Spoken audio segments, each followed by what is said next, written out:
Chapter 1. Pain. Yi-Ching Luo felt a sharp pain all over her body, as if thousands of sharp blades were slicing her body. Especially where her heart was, it felt like there was a ball of fire burning in her body, wantonly burning her everything. Yi-Ching Luo wanted to reach out and rub her eyebrows, but found that her whole body was weak, and she couldn't even move her fingers. An indistinct voice drifted into his ears. "Fourth young master, is it really okay to do this? Seventh miss is the crown prince's fiancée. If we do this, won't we make the crown prince wear a green hat, will we? What are you afraid of?" A loud voice interrupted that person's words. "Useless fellow, how could the crown prince take a fancy to this waste? If it wasn't for the Three Springs sex young matriarch title, the crown prince would have kicked her out long ago." "Fourth young master, you mean?" The little waist was personally sent over by fourth Miss Yi. That bowl of medicine was also personally fed by her, the crown prince. May also know about it. Damn it, what the hell was this situation? Yi-Ching Luo frowned and tried hard to open her heavy eyelids. The moment she opened her eyes, she was blinded by the extremely dazzling light that stung her eyelids. Something seemed to explode in her brain like a volcano eruption. Unfamiliar scenes, like a flashing lantern, kept revolving in her mind.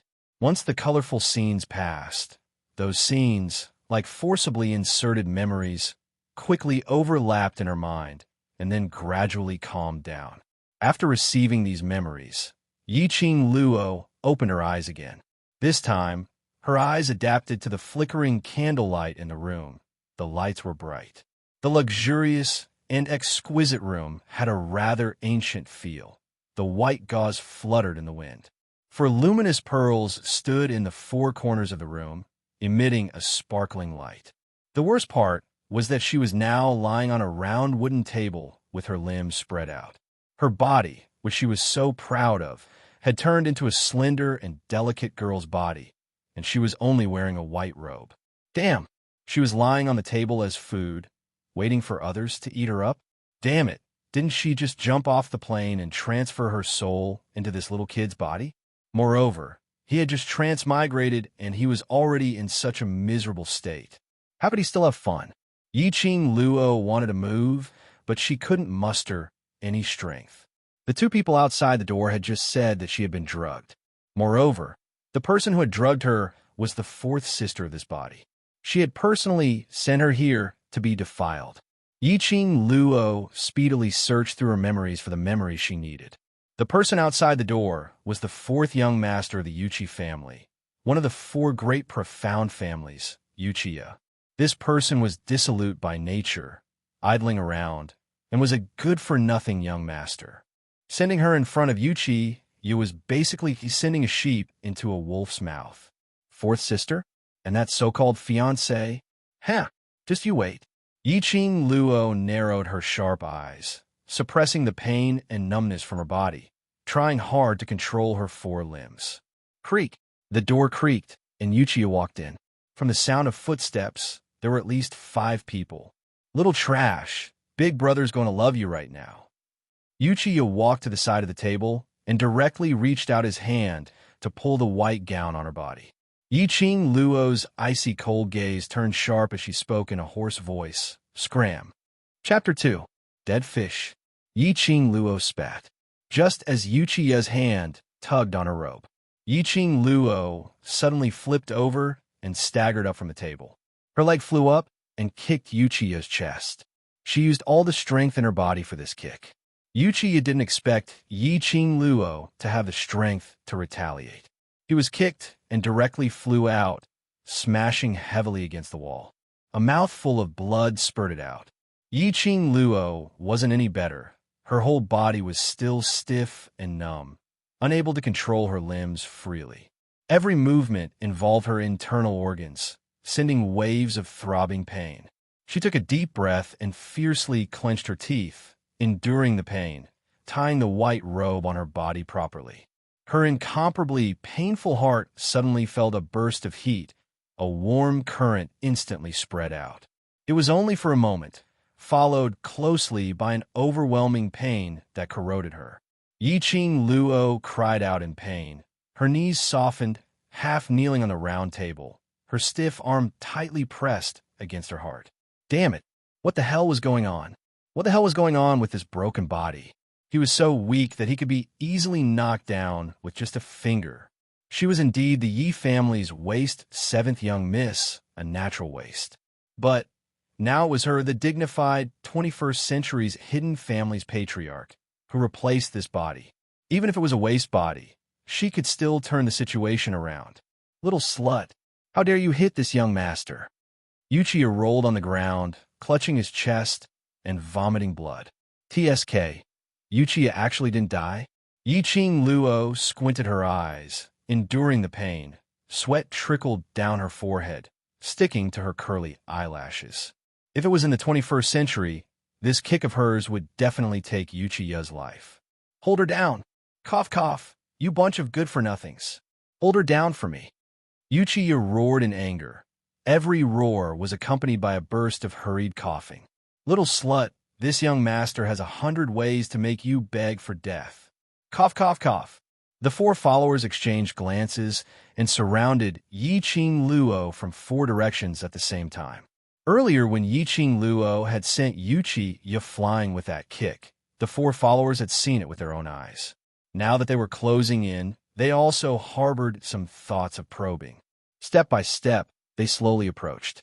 Yiqing Luo raised her numb arm and fiercely wiped away her sweaty eyes as she looked at the four approaching people with vigilance.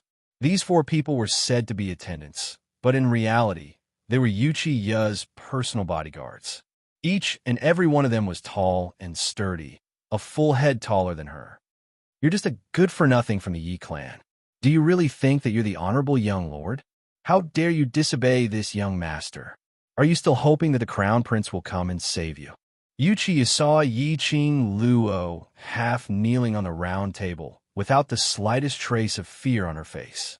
He immediately reached out to wipe off the blood on his face and glared at her while gnashing his teeth in anger. Stop dreaming. His Highness the Crown Prince doesn't like you at all. Yiqing Luo's sharp gaze shot straight at Yuchiya as she said word by word. Let me go, otherwise all of you will die. Ha ha ha. Yi clan's little good-for-nothing said to let us die. Ha ha, cough, cough. Yuchiya coughed as he laughed, his mouth full of blood.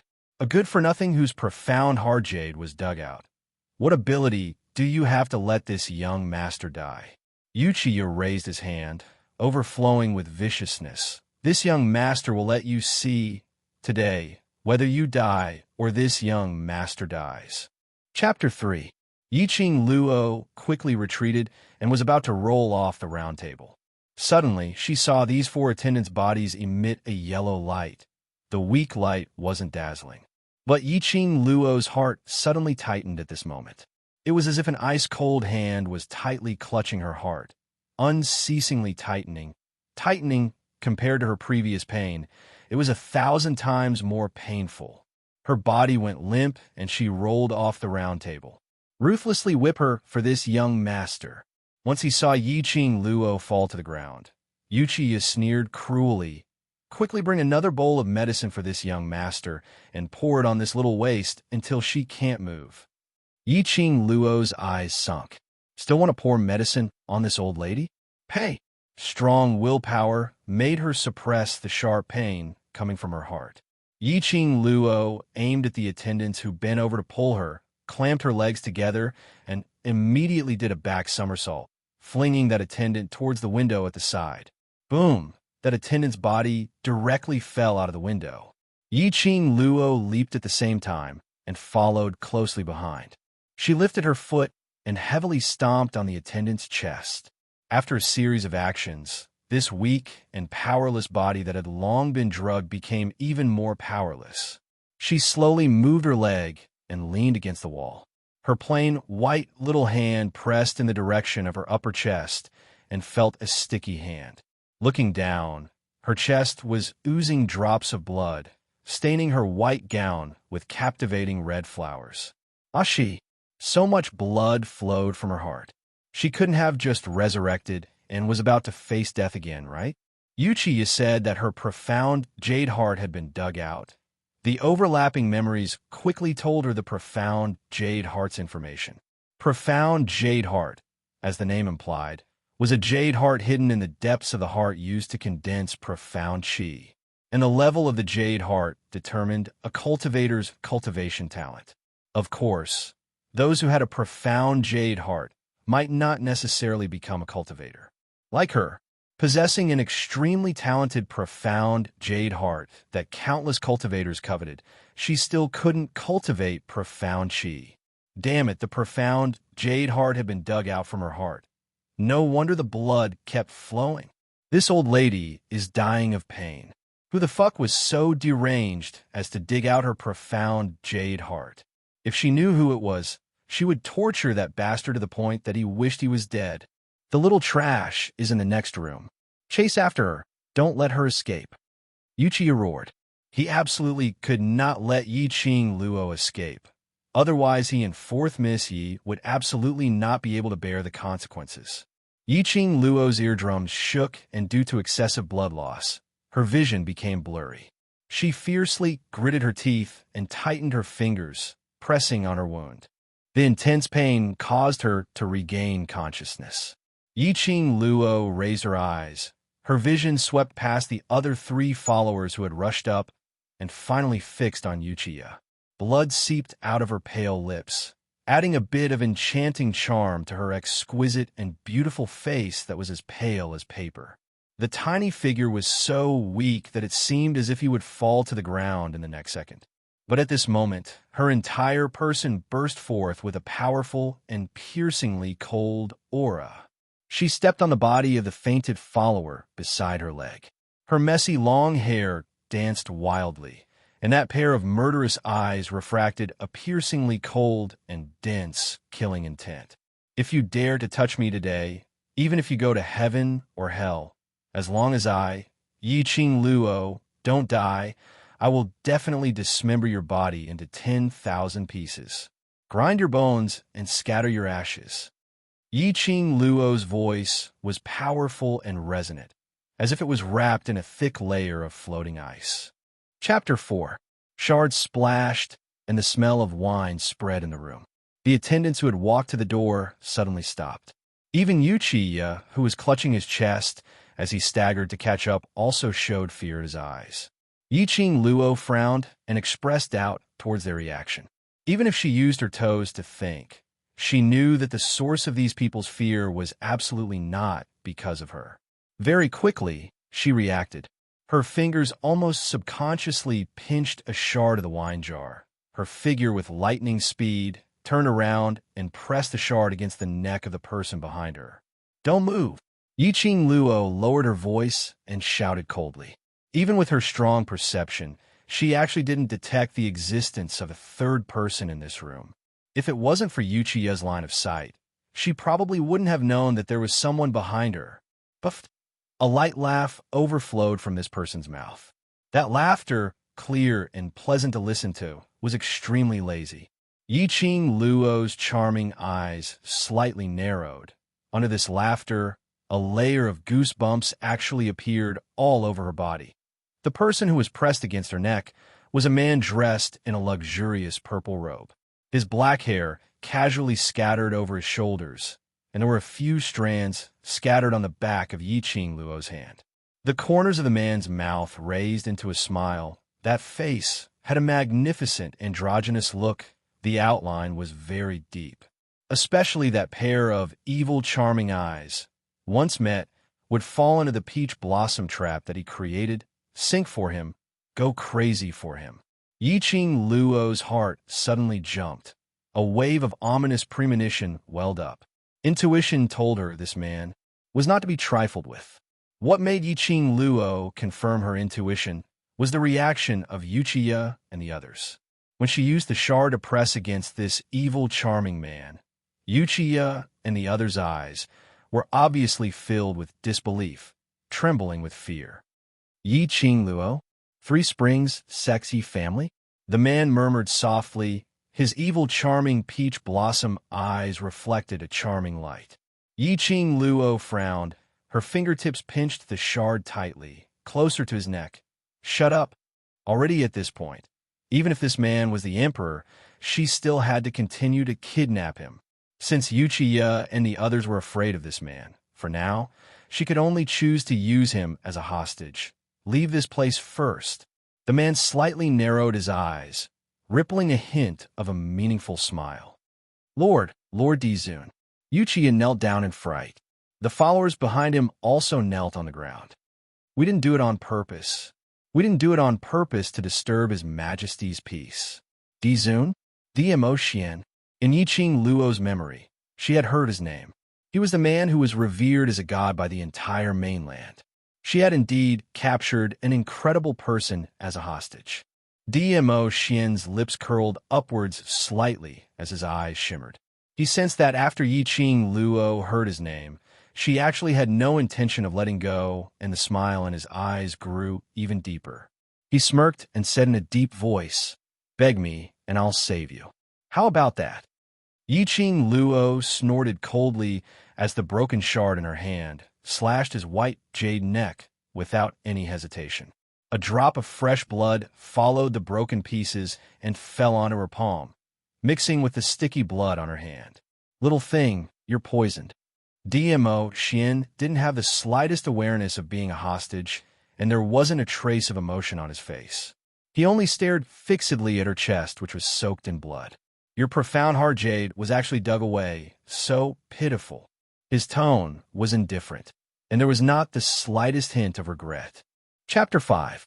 Little thing, your willpower is not bad, but in another half an hour, no matter how strong your willpower is, when the medicine enters the bone marrow, I'm afraid you won't be able to get up. Dmo Xian raised his brows. Begging me is the only way for you to survive. Yiqing Luo's pink lips curved slightly as she leaned in close to his face. In her pupils, that bewitching fox face was magnified. She smiled seductively. Between her lips and teeth, she enunciated clearly, "Before I die, it's not bad to bring the Overlord along with me." Begging? She, Yiqing Luo, had lived for 2 lifetimes and still didn't know how to write the word begging.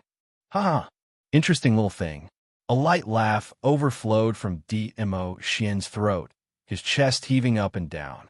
The moment his voice fell, Yiqing Luo only felt the wrist that was holding the fragment was suddenly held by someone, and immediately after, she felt the world spinning. She fell into a broad embrace. A fragrant sandalwood scent seeped into the nose.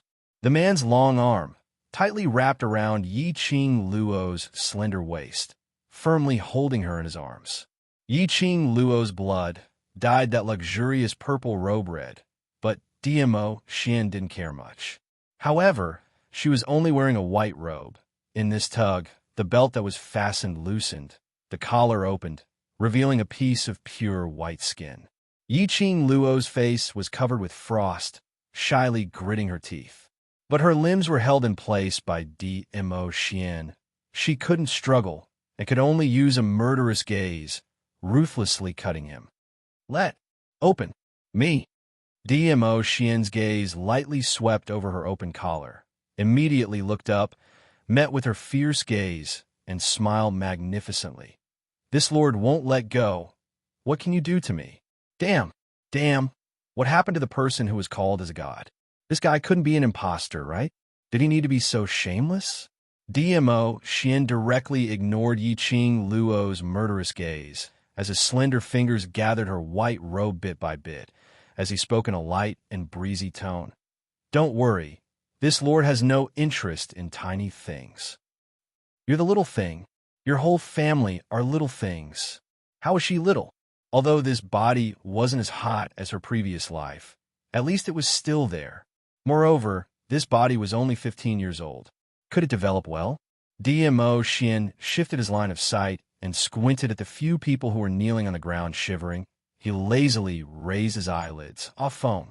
A gust of whirlwind suddenly blew, and a black-robed youth appeared behind Dmo Xian, half kneeling on the ground as he cupped his hands respectfully. "Sir Overlord." Dmo Xian held Yiqing Luo in his arms as they walked in. With a flip of his palm, a chair not too far away was swiftly shifted to his side. He sat down and hugged Yiqing Luo to sit on his lap. Then He tapped the chair with his slender fingers. Almost at the same time, Ah Feng's hand reached for the long sword at his waist. His entire body released a powerful, profound energy, and the few people kneeling at the door were all swept into the room. Yiqing Luo's pupils contracted abruptly. She actually saw a red glow on Wen's body. Different from the radiance of the followers at Yuchiya's side, this red light was extremely bewitching, extremely brilliant red. This feeling, could it be profound qi? Yiqing Luo forcefully blinked her eyes, and when she wanted to take a closer look, the pain in her heart that had been relieved with great difficulty once again came tearing at her. So painful. Just now, when she saw the light emitted from the followers, she also felt this kind of unbearable pain. What exactly was going on? Chapter 6. DMO, Xian frowned slightly as he looked down at the person in his arms. Her complexion was almost pale, her slender eyebrows knitted into a ball, her little hand pressed on her chest, looking like she was in so much pain that she wanted to die. DMO, Xian's eyes lit up. He quickly moved his palm and placed it on the back of Yiqing Luo's hand, pressing on her chest. In that instant, he felt a fleeting, burning sensation in his palm. It was felt from Yiqing Luo's heart. His hand reached out and immediately laughed out loud. Ha ha ha. Didn't expect that this lord would encounter a rare genius in 1,000 years. At first, DMO Xian let Yiqing Luo threaten him, just because he felt that this girl had a bit of spirit. In order to not let himself fall, he didn't even hesitate to pressure his own wound, using pain to maintain his consciousness. She could be so ruthless to herself. Little girl, seriously injured, could burst out with an imposing manner that made him look askance. That was absolutely not an aura that an ordinary girl could have, especially that pair of biting cold eyes, bursting with killing intent, deeply touched him. This little girl was not an ordinary person. Unexpectedly, this girl was actually Wind. I'll leave it to you. DMO, Xian restrained the joy in his eyes. Yes, Wind replied in a low voice, walking straight towards Yuchiya and the rest. DMO, Xian touched the ring on his hand, and a pill which was shining with white light appeared in his palm. Yuchiya and the rest could see at a glance that the shining pill was above 5th grade. It couldn't be bought even with money.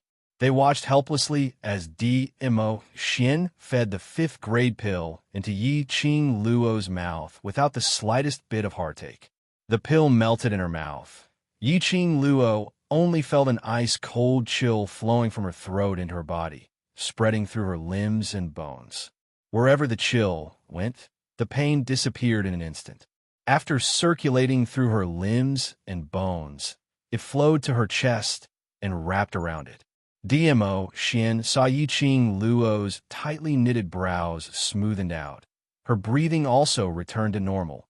He carried her and prepared to leave.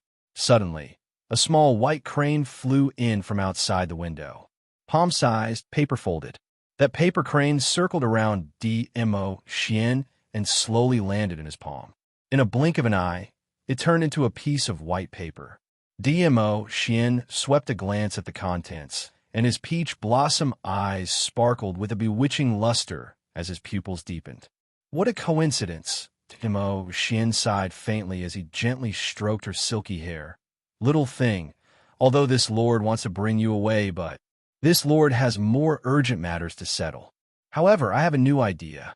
His fingers lifted Yiqing Luo's lower jaw, and that peerless face was magnified in her pupils.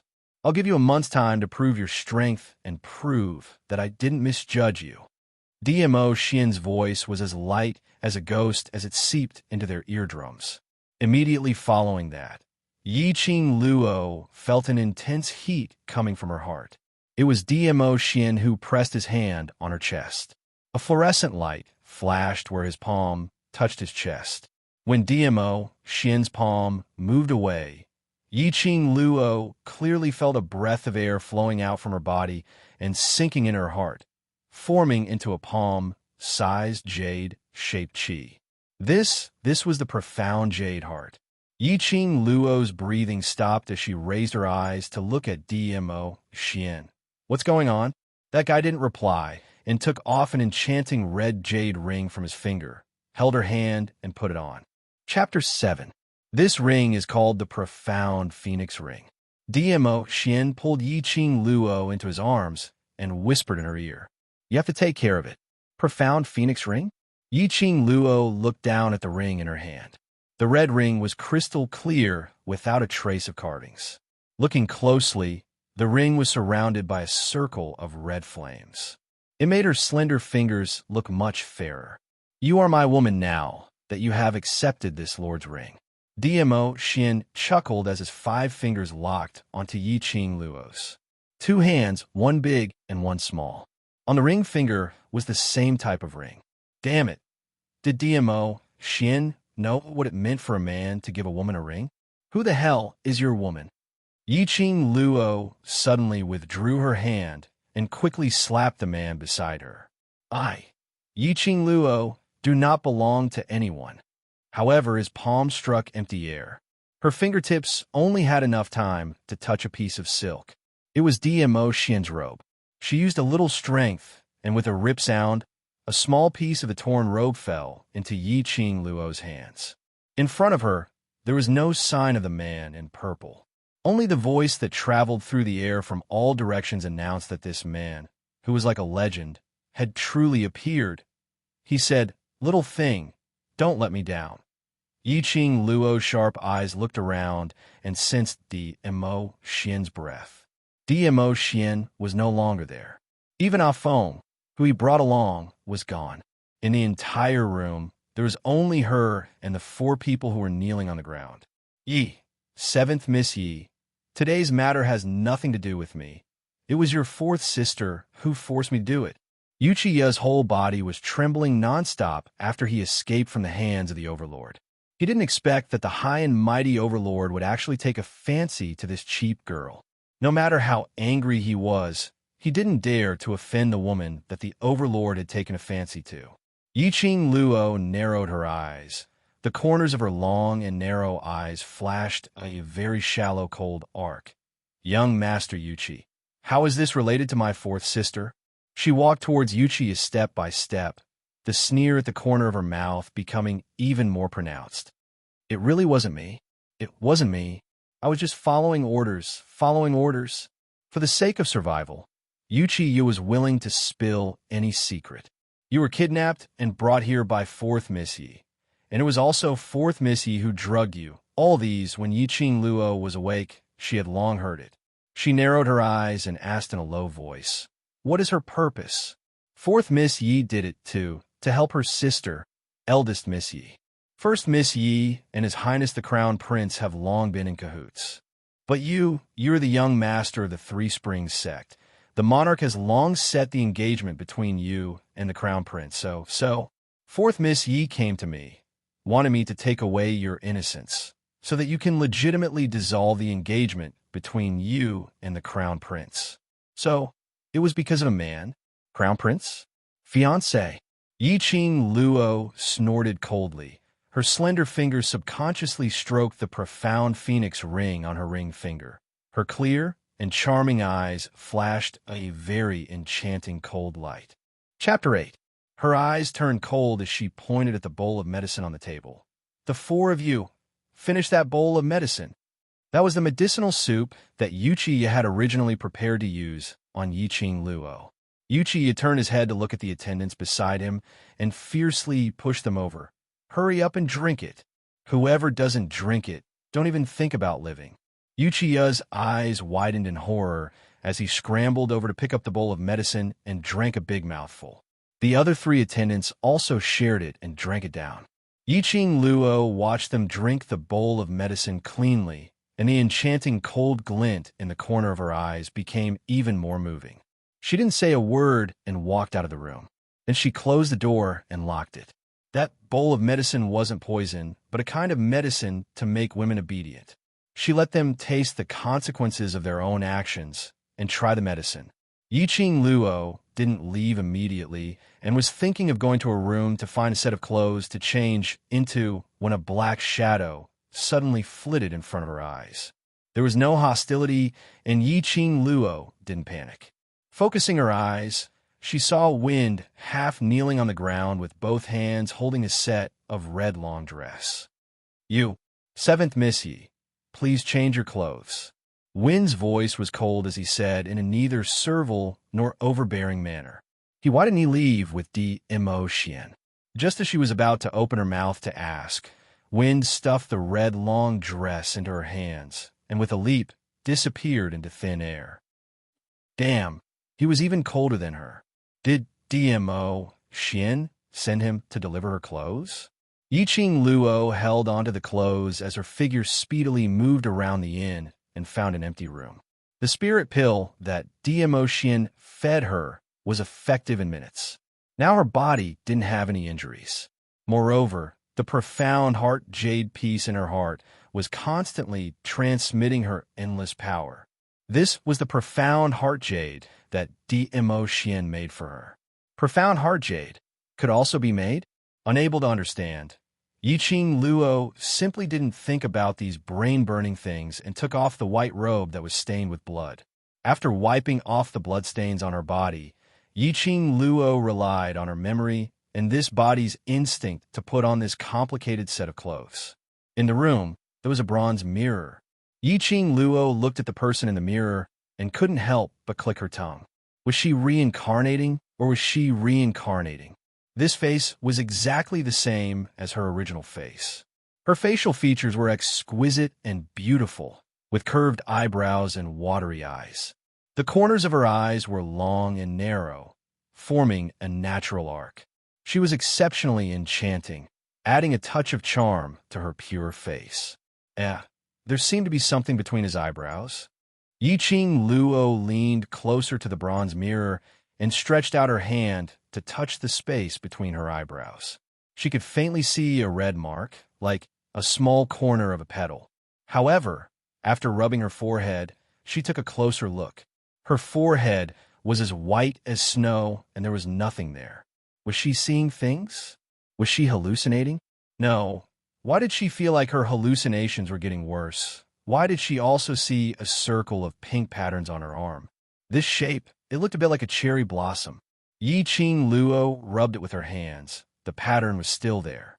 He rubbed his eyes, but the pattern was still there. I'm not hallucinating. Why didn't she remember that there was such a circle of birthmark on her body? As she rubbed, suddenly a tiny voice entered her ears. Little lass, stop rubbing, stop rubbing. The sudden voice made Yiqing Luo's eyes sink as a sharp glint flashed past her eyes. Ooh! She scanned her surroundings vigilantly. The murderous intent in her eyes was obvious. Little lass, don't look so ugly. Relax, relax. Let's slowly communicate. That voice was very close, as if it was standing right in front of her. Chapter 9. Cough, cough, cough. Little girl, this old man is coming to see you. As the voice stopped, Yiqing Luo's wrist suddenly ignited with a burning sensation. The circle pattern on her wrist suddenly floated up. Yiqing Luo stared at the constantly rotating pattern on her wrist. A dazzling white light flashed in front of her eyes, and she fell into the center of the pattern's vortex.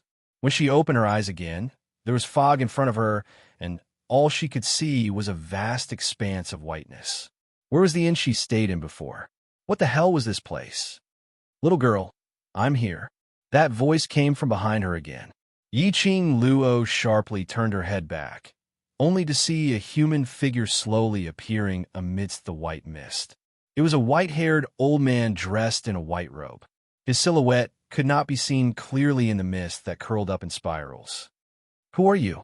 Yiqing Luo stared at the old man vigilantly, ready to fight back at any time. Little girl, you're the one who summoned this old man, and you still ask who I am?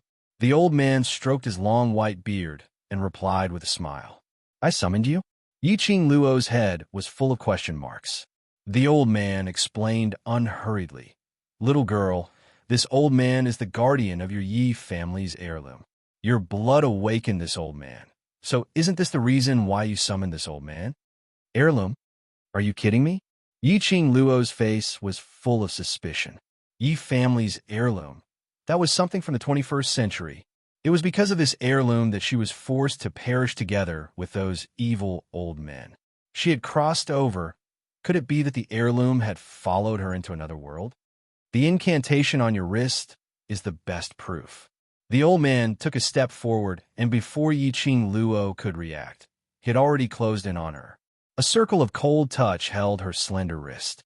Yiqing Luo's heart was overwhelmed with shock, and she took a step back. This old man's speed was so fast. If he really wanted to kill her, she would have no chance to fight back at all. Yiqing Luo's expression softened and was no longer vigilant. The incantation that the old man mentioned was the circle of cherry blossom pattern on her wrist. This is the Yi clan's heirloom, the Azure Dew bracelet. The old man's finger touched her wrist, and the circular pattern slowly floated. One by one, the petals formed a cherry bracelet. Oh my God! Was this the thing that she had risked her life to dig out from the Yi family's ancestral grave? For this bracelet, he lost his life. F***CK. Could it be that her transmigration was caused by this stupid bracelet? Yiqing Luo's heart almost collapsed. After all, her modern life was so carefree. She could do whatever she wanted, and no one could control her. Unlike in this strange world, with her identity, no matter where she went, she would be the target of others' schemes. The Azure Dew bracelet has absorbed your blood and has already formed a blood contract with you. The old man released her hand. I am a guardian of the Azure Dew bracelet. From today onwards, I will pass down all the mysteries of the Azure Dew bracelet to you. The profound meaning of the Azure Dew bracelet? What the hell? Yiqing Luo lowered her eyes and stared at the bracelet on her wrist. It turned into an incantation and sank into her skin. She thoughtfully stretched out her finger and brushed the circle of cherry blossom incantation, secretly thinking. In her previous life, those old men from the Yi family had been eyeing the heirloom for a long time. In order to obtain it, they did not hesitate to sacrifice their own lives. Chapter 10. Her Yi family's heirloom naturally belonged to her. Yiqing Luo. The Azure Dew bracelet is a legendary artifact left by the god race in Nirvana realm. It has 12 levels of purgatory. As long as you use your spiritual sense to enter the Azure Dew bracelet every night when you are asleep, you will be able to obtain an Azure Dew spell for every level you pass. Legendary grade?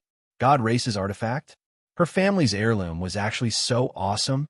One must know that in Nirvana realm, all the accessories were divided into 5 grades, from lowest to highest. They were common grade, white, ingenious, green, essence, blue, supreme, purple, legendary, gold, highest, high, weight, grade, god, artifact. Ah, if she could comprehend the profound meaning within, wouldn't she be heaven-defying? In this strange world, who would she be afraid of? Yiqing Luo decisively raised her eyes. Her long and enchanting eyes flashed with a trace of brilliance. I am just a waste, unable to cultivate profound qi. Are you sure? I can become the owner of the Azure Dew bracelet? With this old man here, even if you're already a dead person, this old man can still bring you back from the dead and nurture you to become a worthy owner of the Azure Dew bracelet. The old man proudly raised his head. Pausing, his gaze swept over Yiqing Luo's body, revealing a meaningful smile. If you don't have the ability to surpass others, the Azure Dew bracelet won't choose you, nor will it absorb your blood. Only extraordinary people can obtain the Azure Dew bracelet's approval. Listening to the old man's confident words, Yiqing Luo's body seemed to have a surge of hot blood gradually boiling. The heart that had been calm for more than 10 years once again set off a whirlpool, huge waves rolling. The adventurer's heart began to awaken. Her pink lips, at this moment, hooked into a bloodthirsty and cold arc. All right, I accept the Azure Dew bracelet. From today onwards, I, Yiqing Luo, am the owner of the Azure Dew bracelet. Following her sonorous and powerful voice, Yiqing Luo only felt a wave of heat from her profound jade heart, quickly spreading throughout her limbs and bones. The glaring white light caused Yiqing Luo to subconsciously close her eyes. When she opened her eyes again, she had already returned to her original room, still sitting in front of the bronze mirror. Yiqing Luo immediately raised her arm and looked at her wrist. Her heart trembled when she saw the cherry blossom spell on her wrist. Everything that happened just now wasn't a dream. She had really become the owner of the Azure Dew bracelet. Ha ha ha. The era that belongs to me, Yiqing Luo, is about to arrive. Those who once hurt me, humiliated me, and killed me. Just wait for me to claim your life. Yiqing Luo sneered as she retracted her wrist. Her wide red sleeves covered her fair wrist. She got up and left the inn. Her top priority now was to return to the Yi family, lest her good eldest sister and fourth sister use this incident to make her unable to secure her position as the young sect master. On the way back to the Yi family, Yiqing Luo went through the information about the other world once again in her mind. The Nirvana realm was a world where the strong were respected for cultivating Xianqi. The Nirvana realm was divided into 4 parts: the East Continent, South Continent, West Continent, and North Continent. Every continent had its own sect, which was the leader of the continent.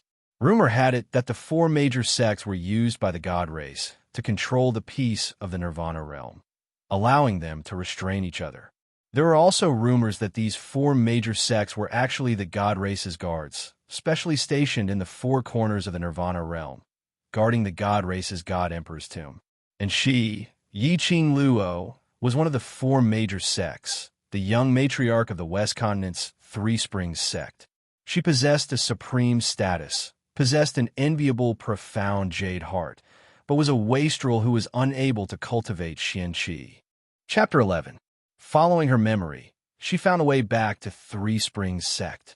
Three Springs sect wasn't far from this inn. Yiqing Luo had just arrived at Three Springs sect when she saw more than a dozen strong men rushing out of the main door.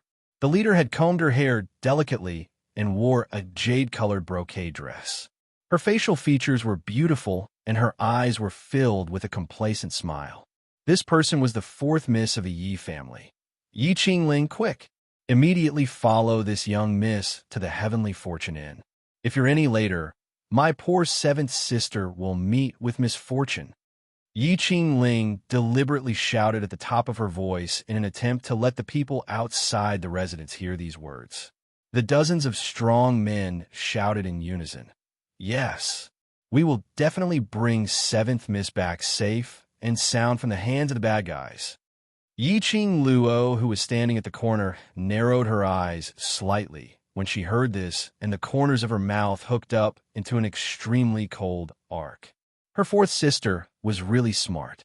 On the surface, she was worried about her sister and rushed to rescue her. In fact, she wanted to take this opportunity to spread the news of her losing her innocence to the entire Three Springs sect. Look, the commoners around had already formed a few groups, pointing at the Three Springs sect manor, discussing something in private. Yiqing Luo's ears twitched and could clearly hear the voices within 100 meters. That useless young matriarch was caught by the bad guys and was kidnapped to the inn? TSK, TSK. This Three Springs sect is really unlucky. Young matriarch is a waste, and there's no light in Three Springs sect's future. Unexpectedly, there's such a scandal now. What scandal? Young matriarch is such a beauty and also a waste. What else could happen if she was brought to the inn by the bad guys? All kinds of discussions went into Yiqing Luo's ears.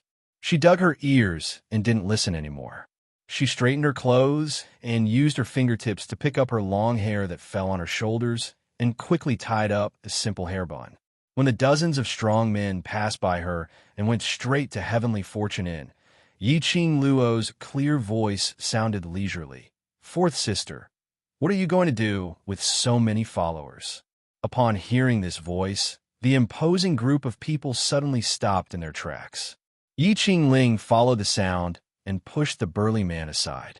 Sure enough, at the corner, she saw Yiqing Luo. His eyes were filled with disbelief. Was this really her cowardly and useless 7th younger sister? The lady before him was wearing a long red dress that resembled a blossoming rose. It was so enchanting that her snow-white skin looked even fairer. A few strands of hair fell from her simple temples. As she slowly walked over, they scattered under the blazing sun, adding a layer of afterglow to her exquisite and beautiful face. There was a kind of captivating charm on the woman. Yi Qingling couldn't move her eyes away at all. She believed that everyone had the same feeling. How could this be the charm that trash could emit? Fourth sister, it's only been 4 hours since we last met. Could it be that you don't recognize me anymore? Yi Qing Luo's lips curled into a mischievous smile. Her bright eyes flashed an enchanting arc. This voice, Yi Qingling shuddered and stared at her incredulously. You are. Yi Qingling had always known that Yi Qing Luo was beautiful. But the former Yi Qing Luo, although beautiful, had no spirituality and was simply a dead thing. Especially that kind of timid and cowardly character, which made her beauty lose its luster. But today, Chapter 12, is fourth sister so excited to see your sister? Yi Qing Luo smiled sweetly as she approached Yi Qingling with light steps. Yi Qingling hurriedly retreated. Aren't you at the Heavenly Fortune Inn? And why am I at the inn? Yi Qing Luo pretended to be puzzled. 4 hours ago, didn't fourth sister ask Luo to keep watch for you, so that you can meet the Yuchi family's fourth young master? What nonsense are you talking about? Yi Qingling's pupils suddenly widened as she reached out to grab Yi Qing Luo's collar. When did I have a private meeting with Yuchiya? You little waste. Now you've learned to speak without thinking. Yi Qing Luo's charming eyes flashed. Fourth sister went back to the Yi family without telling me. I've been keeping watch for you and fourth sister still treats me like this. Her voice was not high, but it was definitely not low either. The advantage of proper control was to ensure that the people around could hear it clearly. Yi Qing Luo's slender hand hooked onto Yi Qingling's hand and gently brushed it away. She gathered her clothes and smiled. Fourth sister, I've kept watch for you for 4 hours. I'm tired. I'll go back first. After that, Yi Qing Luo walked straight to the Three Springs sect's main residence. The surrounding people would choose to believe Yi Qing Luo's words when they saw this situation. After all, look at Yi Qing Luo from head to toe, which part her looked like she had been kidnapped to the inn. Her clothes were neat and tidy. Her hair was neat and tidy. On the contrary, it was Yi Qingling who flew into a rage out of humiliation. You're not allowed to leave. Yi Qingling was furious. Her whole face flushed red as she waved her hand, and a long blue sword appeared in her hand. She leaped and stabbed towards Yi Qing Luo's back. Yi Qing Luo's body had recovered, and her powerful perception from her past life seemed to have fused with this body. She keenly felt the murderous intent behind her. Just before the long sword stabbed, Yi Qing Luo's body rolled sideways in an extremely strange posture and avoided the long sword. Little waste. How dare you dodge? Yi Qingling's long sword slashed across the sky, and a blue sword wave surged towards Yi Qing Luo's face. Fourth elder sister, are you stupid? You're going to kill me. How can I not dodge? Yi Qing Luo smiled sweetly. Her toes tapped lightly on the ground, and her figure swiftly retreated more than 10 steps. He dodged the sword wave without missing it by a hair. She flashed a provocative smile at Yi Qingling, patted her, and stepped into the Three Springs sect. Yi Qingling's face was drained of all light, and her fingers that were holding the long sword had turned pale and green. Stop her. Stop that little waste for this miss. Yi Qingling's delicate facial features twisted and looked extremely terrifying. Little waste. Who allowed you to enter the mansion? Let me tell you, His Highness the Crown Prince is in the front hall.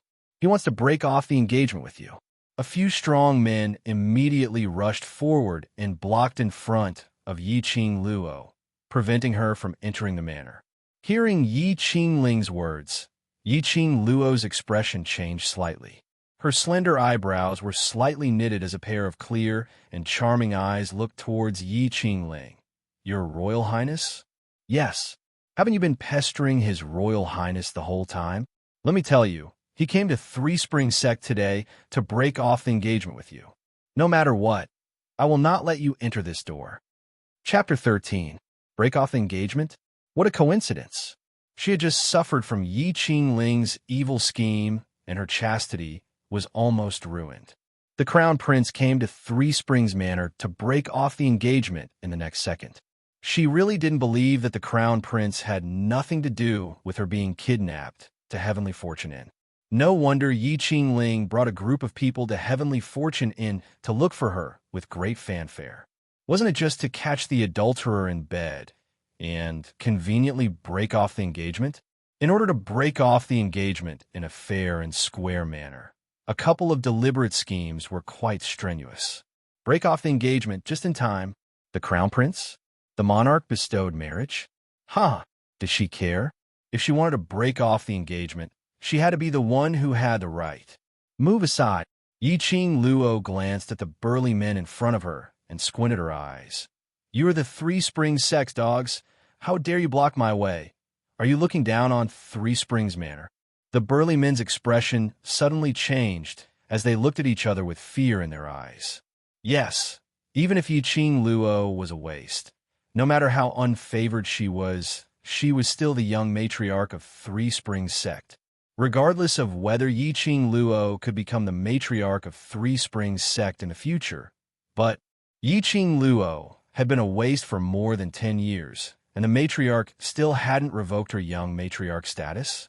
At that moment, the burly men couldn't help but move aside to form a path. You guys get this clear for me. Who is your master? How could Yi Qingling allow Yi Qing Luo to enter the manor so arrogantly? If she let this waste disrupt her eldest sister's chances of becoming the Crown Prince's wife, how could she rely on her eldest sister to marry into the royal family? That's right. She couldn't let this waste succeed. Yi Qingling's figure flashed, and with a long sword in her hand, she stood in front of Yi Qing Luo. I don't believe that I can't stop a waste like you. As soon as her voice fell, Yi Qingling's body began to condense into a deep yellow light. She threw the long sword in her hand into the air. Two fingers came together to control the long sword, rolling up a strong sword momentum and slashed down. Yi Qing Luo's eyes flashed. Her toes immediately tapped the ground lightly and retreated quickly out of the manor. The next second, a loud bang was heard, and the main door of the Three Springs sect was tightly shut under the guidance of Yi Qingling's profound qi. Yi Qingling raised her long arm, and the long sword landed firmly in her palm. The commoners who were watching from all directions were amazed. No wonder she's the daughter of the Three Springs sect. Her innate talent is too strong. Is there a Xian practitioner who can determine if 4th Miss Ye's Xian rank has already reached Yellow Xian 5th grade or above? That's not all. Judging by the fluctuation of his qi, he is at least at the 9th grade. My God, 9th stage. The Three Springs sect is truly worthy of being the #1 sect in the Western continent. Humph. Now you know how powerful I am. Yi Qingling heard it and proudly raised her chin with one arm akimbo, pointing her sword at Yi Qing Luo. Scared? If you're afraid, then kneel down and kowtow to me. If I'm satisfied, I might be lenient and spare you. Listening to Yi Qingling's maniacal laughter, Yi Qing Luo narrowed her long and narrow eyes as her gaze roamed around her body. This time, she saw it very clearly. Yi Qingling's heart was glowing with a very strong dark yellow light. It was a light that was close to orange. From a memory of the original owner of this body, this almost orange light should belong to the yellow Xian 9th grade and was about to advance to the mystic Xian stage. In the Nirvana realms, martial arts was respected and the profound qi level determined the status. And this profound qi level was divided into 4 ordinary levels: yellow, profound, earth, and heaven. Each level was divided into 9 grades. For every grade, a corresponding 5-pointed star would appear under the feet of the cultivator. Chapter 14. At Yi Qingling's age, to be able to reach the yellow profound 9th grade was indeed considered as a strong person in the eyes of ordinary people. But Yi Qingling was very unlucky. Today she was up against Yi Qing Luo, who had already changed her soul. The smile on Yi Qing Luo's lips did not diminish as she pressed her slender white hand on the position of her heart. What her palm touched was a burst of scorching heat. It was not an illusion. In terms of profound grade, She who had not cultivated yet was inferior to Yi Qingling. But she could clearly see the level of Yi Qingling's profound jade heart and could clearly see the 9 stars pattern under her feet. This was the same light that she saw in Yuchi-Ya's followers at the Heavenly Fortune Inn. At that time, she had lost too much blood and her consciousness was eroded by the poison. She did not have time to take a closer look, and her heart hurt so much that she almost fainted. The temporary profound jade heart that Diamo Xian created in her body was still quite useful and allowed her to identify the opponent's profound grade. Little waste. How dare you laugh at me? Yi Qingling had been waiting for Yi Qingluo to shake her tail in fear and beg for her forgiveness. She did not expect that after waiting for a long time, Yi Qingluo gave a low sneer instead. Little emotions immediately surged up. Yi Qingling clenched her long sword tightly. A strong, profound qi condensed on her long sword. The sword waves surged like raging waves, pressing down from the sky and covering the earth. A strong airflow revolved around Yi Qingling's body, rolling up a strong wind and blowing up the dust on the ground. The onlookers and a few ordinary people were thrown to the ground by this strong wind. There were screams of terror and cheers of amazement. Oh my God! If this sword technique hit Yi Qingluo, could she still survive? This young matriarch did not know how to appreciate favors and forgot her own status as a ways to provoke the 4th miss of the Yi family. She deserved it. Most of them had the mentality of watching a show. After all, in a large family, the drama of sisters killing each other was not often performed. The strong wind blew and the profound qi wrapped around Yi Qingluo. Her red dress bloomed like petals in the wind. Yi Qingling's move had gathered all the profound qi in her body, intending to take Yi Qingluo's life in one move. Yi Qingluo totally didn't hide, nor did she evade. She stood at her original spot, with a cold smile on her face as she looked at the sword wave which was pressing down on her. Just as the sword wave approached, the commoners covered their eyes and screamed. At that critical moment, Yi Qingluo shifted her feet slightly and somersaulted in the air, landing in front of Yi Qingling in an instant. She curled her lips into a charming smile. Yi Qingling's mouth was agape. A horrified expression was reflected in Yi Qingluo's pupils. Immediately, Yi Qingluo clenched her fists and threw a seemingly casual punch straight at Yi Qingling's abdomen. A loud bang was heard, and Yi Qingling's body was sent flying, crashing into the main door of the sex residence. Along with the door, it crashed to the ground. A mouthful of blood spurted out from Yi Qingling's mouth. She clutched her stomach in pain and had no strength to stand up. The common people were stunned, and gasps sounded one after another. Were they seeing things? Were they dreaming? Three Springs Sex waist young matriarch actually avoided the sword technique of a yellow profound 9th grade cultivator? Not only did she avoid it, she even counterattacked. It was just a light punch. Yi Qingluo glanced coldly at Yi Qingling and sneered. Suddenly, a burst of footsteps was heard from inside the residence. Chapter 15. Inside the Three Springs sect, a middle-aged man dressed in a navy blue robe slowly walked in. His facial features were regular, and his brows were tightly knitted. He was very handsome, and his whole person looked dignified. This person was the patriarch of the Three Springs sect, Yi Tianquan. Father, save me. Yi Qingling, who was lying on the ground groaning in pain, saw her savior and stretched out her little hand to grab Yi Tianquan. Yi Tianquan's face darkened, and his sharp eyes glanced at the entourage behind him. The attendants understood and immediately stepped forward. One on the left and one on the right. They carried Yi Qingling into the mansion. Fourth sister. What's going on? Suddenly, a scream rang out. A woman in a dark red dress walked out of the mansion. Her hair was combed in a complicated way, and her footsteps were accompanied by a clanging sound. Her gentle face looked even more elegant and noble. Her line of sight fell on Yi Qingling, who was being carried away by the entourage. Father, what happened to fourth sister? Why did she suffer such a serious injury? She walked over quickly. I also want to ask what's going on. Yi Tianquang's cold and sharp eyes shot towards Yi Qingluo. But when his eyes met Yi Qingluo, a touch of surprise was fleeting. He was surprised by the change in her. Very quickly, he restrained all his emotions and shouted with a cold look in his eyes, "Evil girl, get over here." Yi Qingluo crossed her arms over her chest and looked like she was watching a show. She didn't pay any attention to Yi Tianquang's shout. In her memory, Yi Tianquang was extremely disgusted with her. It could be said that Yi Qingluo's miserable days were caused by Yi Tianquang. Yi Qingluo didn't have a good impression of a father who didn't treat her like a daughter. In any case, she had always been alone. Evil girl. Seeing Yi Qingluo just looking at him with a mocking smile, Yi Tianquang's face darkened and condensed a profound qi into his palm and struck towards Yi Qingluo.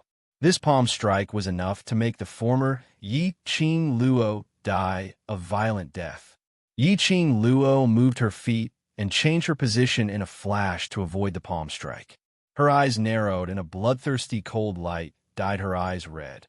My father, if I am an evil girl, then what are you? Everyone was stunned.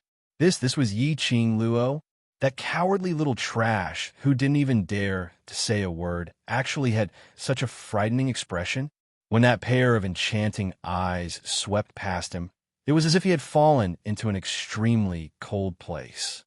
Why don't you take a look at your own status, you? How dare you lay a hand on Ling? Following closely behind was the second madam of the Yi family, who was also Yi Qingjian and Yi Qingling's mother. The moment she saw Yi Qingling covered in blood and fainted while being carried away by the entourage, she was so angry that she trembled all over and couldn't wait to rush up and tear Yi Qingluo into pieces. You want to talk about identity with me? Fine, I'll talk to you about my identity. She's just a lowly concubine's daughter, yet she dares to join hands with servants and attempt to offend and humiliate the first wife's daughter in public. Yi Qingluo's lips curled upwards, revealing an enchanting cold smile. As the young master of the Three Springs sect, I naturally have to discipline fourth sister's behavior for the sake of the Three Springs sect, so that outsiders won't laugh at our Three Springs sect. The second madam clenched her teeth and was about to step forward and teach Yi Qingluo a lesson. But her wrist was held back by Yi Qingjian. Mother, this may be a misunderstanding. Don't hurt the harmony of the family. Misunderstanding? Your sister is lying. The second madam's entire face was distorted as she gritted her teeth and pointed towards the direction of the house. Out of the corner of her eyes, she caught a glimpse of a black robe under her daughter's guidance, and all her words were choked in her throat. Chapter 16. Master, look at our Ling. She's hurt like that. How could this be a misunderstanding? Second madam pulled Yi Tianquang's sleeves. Could it be that? Seventh Miss can't accept His Royal Highness breaking off the engagement. So, Yi Tianquang's face was livid. He furrowed his brows and stared at Yi Qingluo in disgust. Evil girl, whether you accept it or not, His Royal Highness wants to break off the engagement with you. So this engagement must be broken off. Oh. Yi Qingluo raised her brows and revealed a thought-provoking smile. Break off the engagement with me and marry eldest sister, right? Who His Royal Highness wants to marry has nothing to do with you. Yi Tianquang was patient. Bastard, hurry up and enter the residence. How long do you want to lose face? Seeing more and more people gathered around, Yi Tianquang couldn't use extreme measures to expel them. Otherwise, it would arouse public anger. His heart was half dead, and he was even more disgusted with Yi Qingluo. Listening to Yi Tianquang avoiding the topic, Yi Qingluo smiled sarcastically. So father also knows that. Eldest sister and His Royal Highness have an affair behind my back. The surrounding commoners were originally discussing about Yi Qingluo's annulment of marriage, but when they heard this, all of them shot a strange look towards Yi Qingqian. Break off the engagement with Yi Qingluo and marry Yi Qingqian? Two sisters fighting over a man? Who would have thought that the Yi family's eldest miss, who looked gentle and elegant, was actually so unrestrained, behind her sister's back and with her sister's fiancé? You're slandering me. I didn't. Yi Qing Qian's pretty face turned red. Tears filled her watery eyes, and she gripped her handkerchief tightly. That look, it really looked like she was wronged. Yi Qing Luo raised her brows and dragged out her tone. Oh, you didn't have an affair with His Royal Highness behind my back, so His Royal Highness doesn't intend to marry you. I. Yi Qing Qian bit her red lips, looking anxious and didn't know how to explain. Yi Qing Luo found it funny and gave a thumbs up, praising Yi Qing Qian's acting. If this acting was in modern times, she would definitely win an Oscar. Yi Qing Luo, this prince breaking off the engagement with you has nothing to do with Qing Qian. Suddenly, a furious shout came from within the mansion. A man dressed in a black luxurious robe walked to Yi Qing Qian's side as he wrapped his arm around her shoulder. The man's clothes were embroidered with a flood dragon totem. Only the current crown prince, Lung Fenghua, would dare to wear these clothes. Your Highness. Yi Qing Qian held back her tears and called out pitifully. Lung Fenghua stretched out his fingers and gently wiped the tears from the corners of her eyes. When he looked at Yi Qing Luo again, his eyes shot out a biting cold intent. Yi Qing Luo, a lady's most precious thing is her own reputation. Do you think you're still qualified to be my crown princess? The surrounding commoners were in an uproar. The crown prince's words contained a lot of information. So the reason why Yi Qing Luo was rejected by the crown prince was not because of marrying the eldest miss of the Yi family. But Yi Qing Luo had lost her innocence and was despised by the crown prince. Thinking back to when fourth miss Yi brought a group of people to Tianfu in, well, perhaps what fourth miss Yi said was actually true. Why don't I have the qualifications? Yi Qing Luo smiled like a flower and squinted her long and narrow eyes. Lung Fenghua, you have to pay attention to the evidence when you speak. As the crown prince, you slandered your fiancé in public. Is this your demeanor? From Lung Fenghua's words, Yi Qing Luo had already confirmed it. Lung Fenghua was absolutely involved in Yi Qingling's conspiracy. Chapter 17. Evil Creature. You actually dare to directly address His Highness by his name.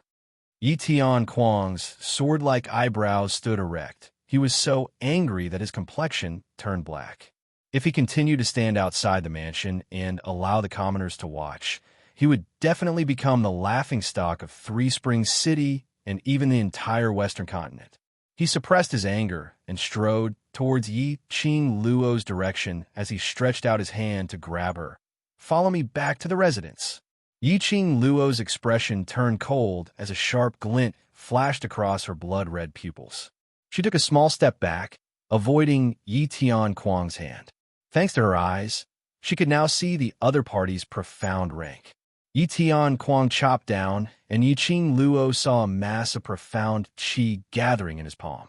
Otherwise, if this palm had really landed on her shoulder, it would definitely have broken one of her arms. Damn it, how ruthless. Yi Tianquang wasn't Yi Qingling. If they were to meet force with force, she absolutely had no chance of winning. Yi Tianquang's profound rank was at least above the 5th grade of the Earth Profound Realm, maybe even higher. Yi Qing Luo wasn't so stupid to do something like striking a rock with an egg. I agree to break off the engagement. Yi Qing Luo's lips curled up coldly as she rolled her eyes, but Yi Qing Luo, there's no need to say anything else. This marriage, this highness will definitely break off. Lung Fenghua snorted coldly. His face was filled with disdain. As expected, how could Yi Qing Luo possibly agree to break off the engagement so easily? One must know that Yi Qing Luo had been infatuated with him for many years and had been pestering him for many years, constantly clamoring to marry him. How could he bear to break off the engagement? But, Lung Fenghua, you better get it straight. It was I, Yi Qing Luo, who broke off your engagement. It was I, Yi Qing Luo, who didn't want you. Yi Qing Luo raised her finger towards Lung Fenghua, her eyes filled with ridicule. A stud horse like you, I don't dare to accept it. Lung Fenghua, you know what? I think you're dirty. In the past, Yi Qing Luo must have been blinded by *T. Hence, she was infatuated with this kind of scum for so many years. Isn't a stud afraid of getting sick? The man she was looking for must be the strongest, the one who is worthy of her. He must be a man with a pure body and mind, a man who could spend the rest of his life with her. In his mind, a peerless, devilish face suddenly appeared. DMO Xian, poo poo poo poo. At this moment, why did he think of DMO Xian? Yiqing Luo shuddered as she tried to get rid of the man who was smiling devilishly at her from her mind. At this time, Lung Fenghua was furious. He clenched his fists, and the flames in his eyes burned with a hissing sound. A piece of trash actually dared to break off his engagement? She didn't want him? Do you think I'm dirty? Oh, I was just wondering why fourth elder sister suddenly slandered and discredited me for no reason. It turns out that it was all because of you. Yiqing Luo sneered as her gaze swept past this group of people. It could be seen that Yi Tianquang didn't want the common people to laugh at him. But today she was going to turn Three Springs sect into a joke.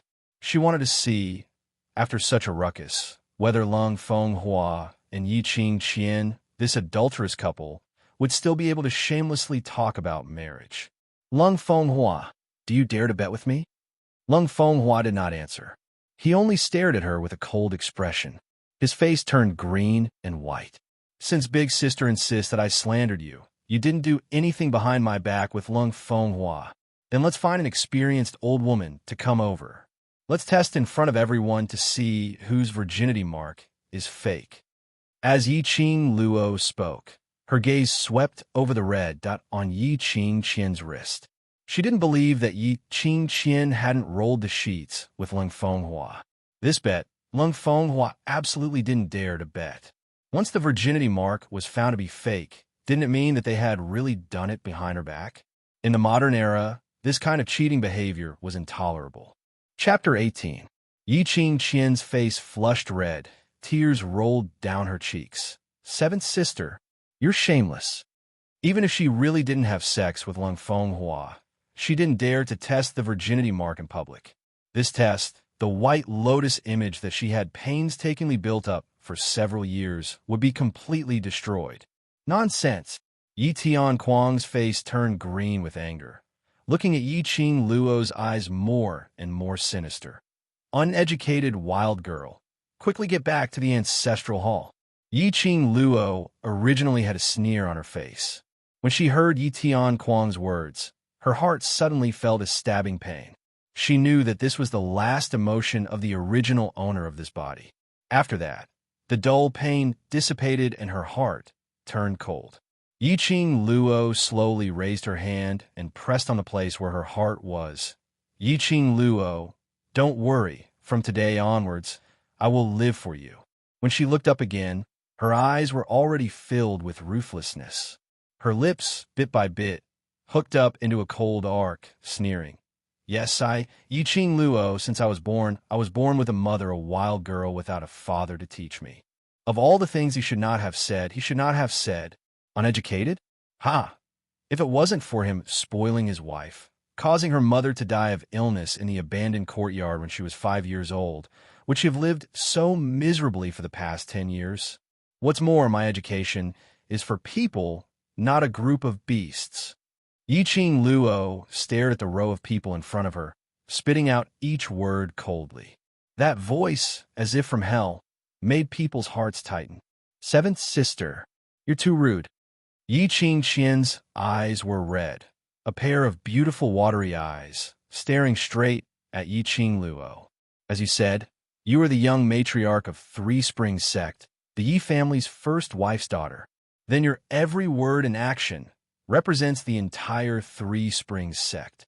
Today, in front of so many people in Three Springs City, you talked nonsense, offended your superiors. Don't you feel that you're wrong? No wonder she was a pure and flawless White Lotus. In just a few words, he had shifted the blame onto Yiqing Luo and even avoided the topic of testing the virginity mark. If I, as the eldest sister, am not able to let you remember your identity as the young matriarch, then I am not fit to be the eldest miss of the Yi family. Yiqing Qian's face was filled with righteousness as her slender jade-like hands pulled away the big hand that was wrapped around her waist. She raised her head and gently looked at Lung Fenghua. Your Highness, Qian will bear all the consequences of Seventh Sister's disrespect towards you today. I hope that your Highness will not blame Seventh Sister for her rudeness. Lung Feng Hua was mesmerized by this tender gaze, and his heart melted. He couldn't help but hold Yi Qing Qian's tender hand. Qian, you're just too kind. Yi Qing Qian's cheeks blushed slightly as she pushed his hand away, indicating that there were commoners watching them. Their lovey-dovey looks made Yi Qing Luo's stomach churn. Kindness? Which eye of yours saw that she was kind? Yi Qing Luo pouted her lips, but didn't open her mouth to interrupt their display of affection. Show all they wanted. The more they showed, the more it proved that Yi Qing Qian was carrying her sister's back and had an affair with the crown prince. The eyes of the crowd were shining brightly. She wanted to see, after today, whether Yi Qing Qian's reputation as a white lotus could continue to be maintained. Yi Qing Qian walked out. A pair of beautiful eyes seemed to be unable to bear, but looked at Yi Qing Luo with incomparable determination. Seventh Sister, I hope you can understand my good intentions.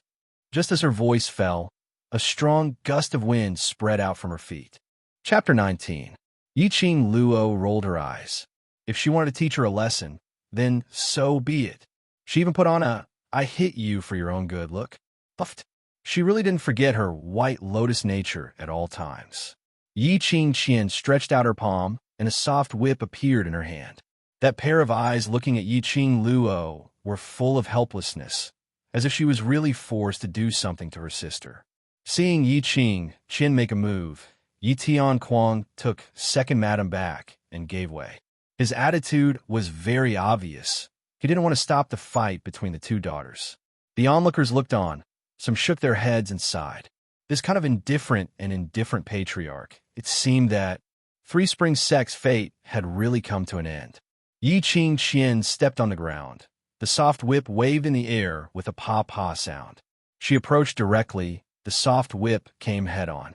Yi Qing Luo squinted, carefully scrutinizing the light of Yi Qing Qian's heart. Brown. The light was very faint, faintly discernible. She should have deliberately suppressed her profound grade. Visual estimation, it was above the mystic profound grade, maybe even higher. Absolutely worthy to be called a profound qi genius. No wonder Yi Tianquang would pamper Yi Qing Qian in the palm of his hand. The soft whip, nearing.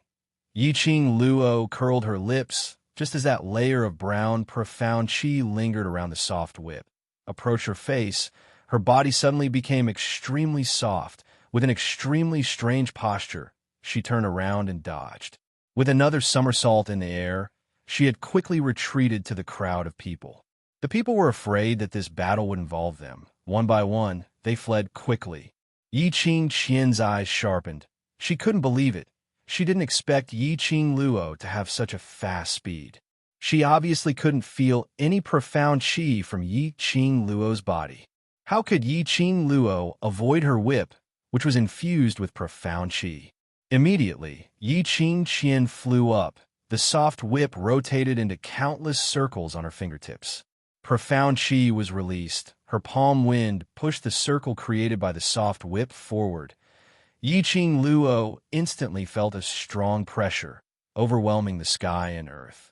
In front of her, she could only see the constantly rotating circle, spinning until her head was dizzy. Her eardrums were filled with a qi-qi sound.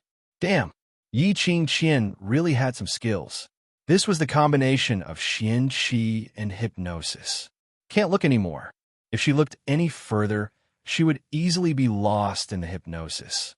Yi Qing Luo simply closed her eyes and followed the fluctuation of the profound qi to confirm the position of the whip. His ears suddenly twitched. Felt it. The direction of the profound qi was coming from the left. Yi Qing Luo abruptly opened her eyes, and in a blink of an eye, her body avoided the soft whip perfectly. Furthermore, the commoners who had yet to dodge were quickly pushed out of the range of the attack. Of course, she was not a kind person. The lives and deaths of these people had nothing to do with her. Her actions were to completely destroy Yi Qing Qian. Qing was not it. Q. Yi Qing Luo was. It. those who was it. He said that he was teaching his sister a lesson for the Three Springs sect. She said. Ching was, as, she was she as she. Luo, in this strange world, she had to rely on profound chi to stand firm. Her skills in her past life were used to go against cultivators. It was like going against a man with a gun barehanded. She had to end the battle quickly, otherwise, she might be at a disadvantage. Yiqing Luo's vision suddenly fixed on a certain spot. Chapter 20. What made Yiqing Luo notice him wasn't his handsome looks, but that pair of eyes which were filled with introverted brilliance. As deep as ink, no one could see through his emotions at first glance. Yiqing Luo quickly moved closer to him, and the people on both sides could not wait to avoid her. The man was the only one who stood still and waved his folding fan leisurely. Yiqing Luo moved closer to him and snatched the folding fan from his hand.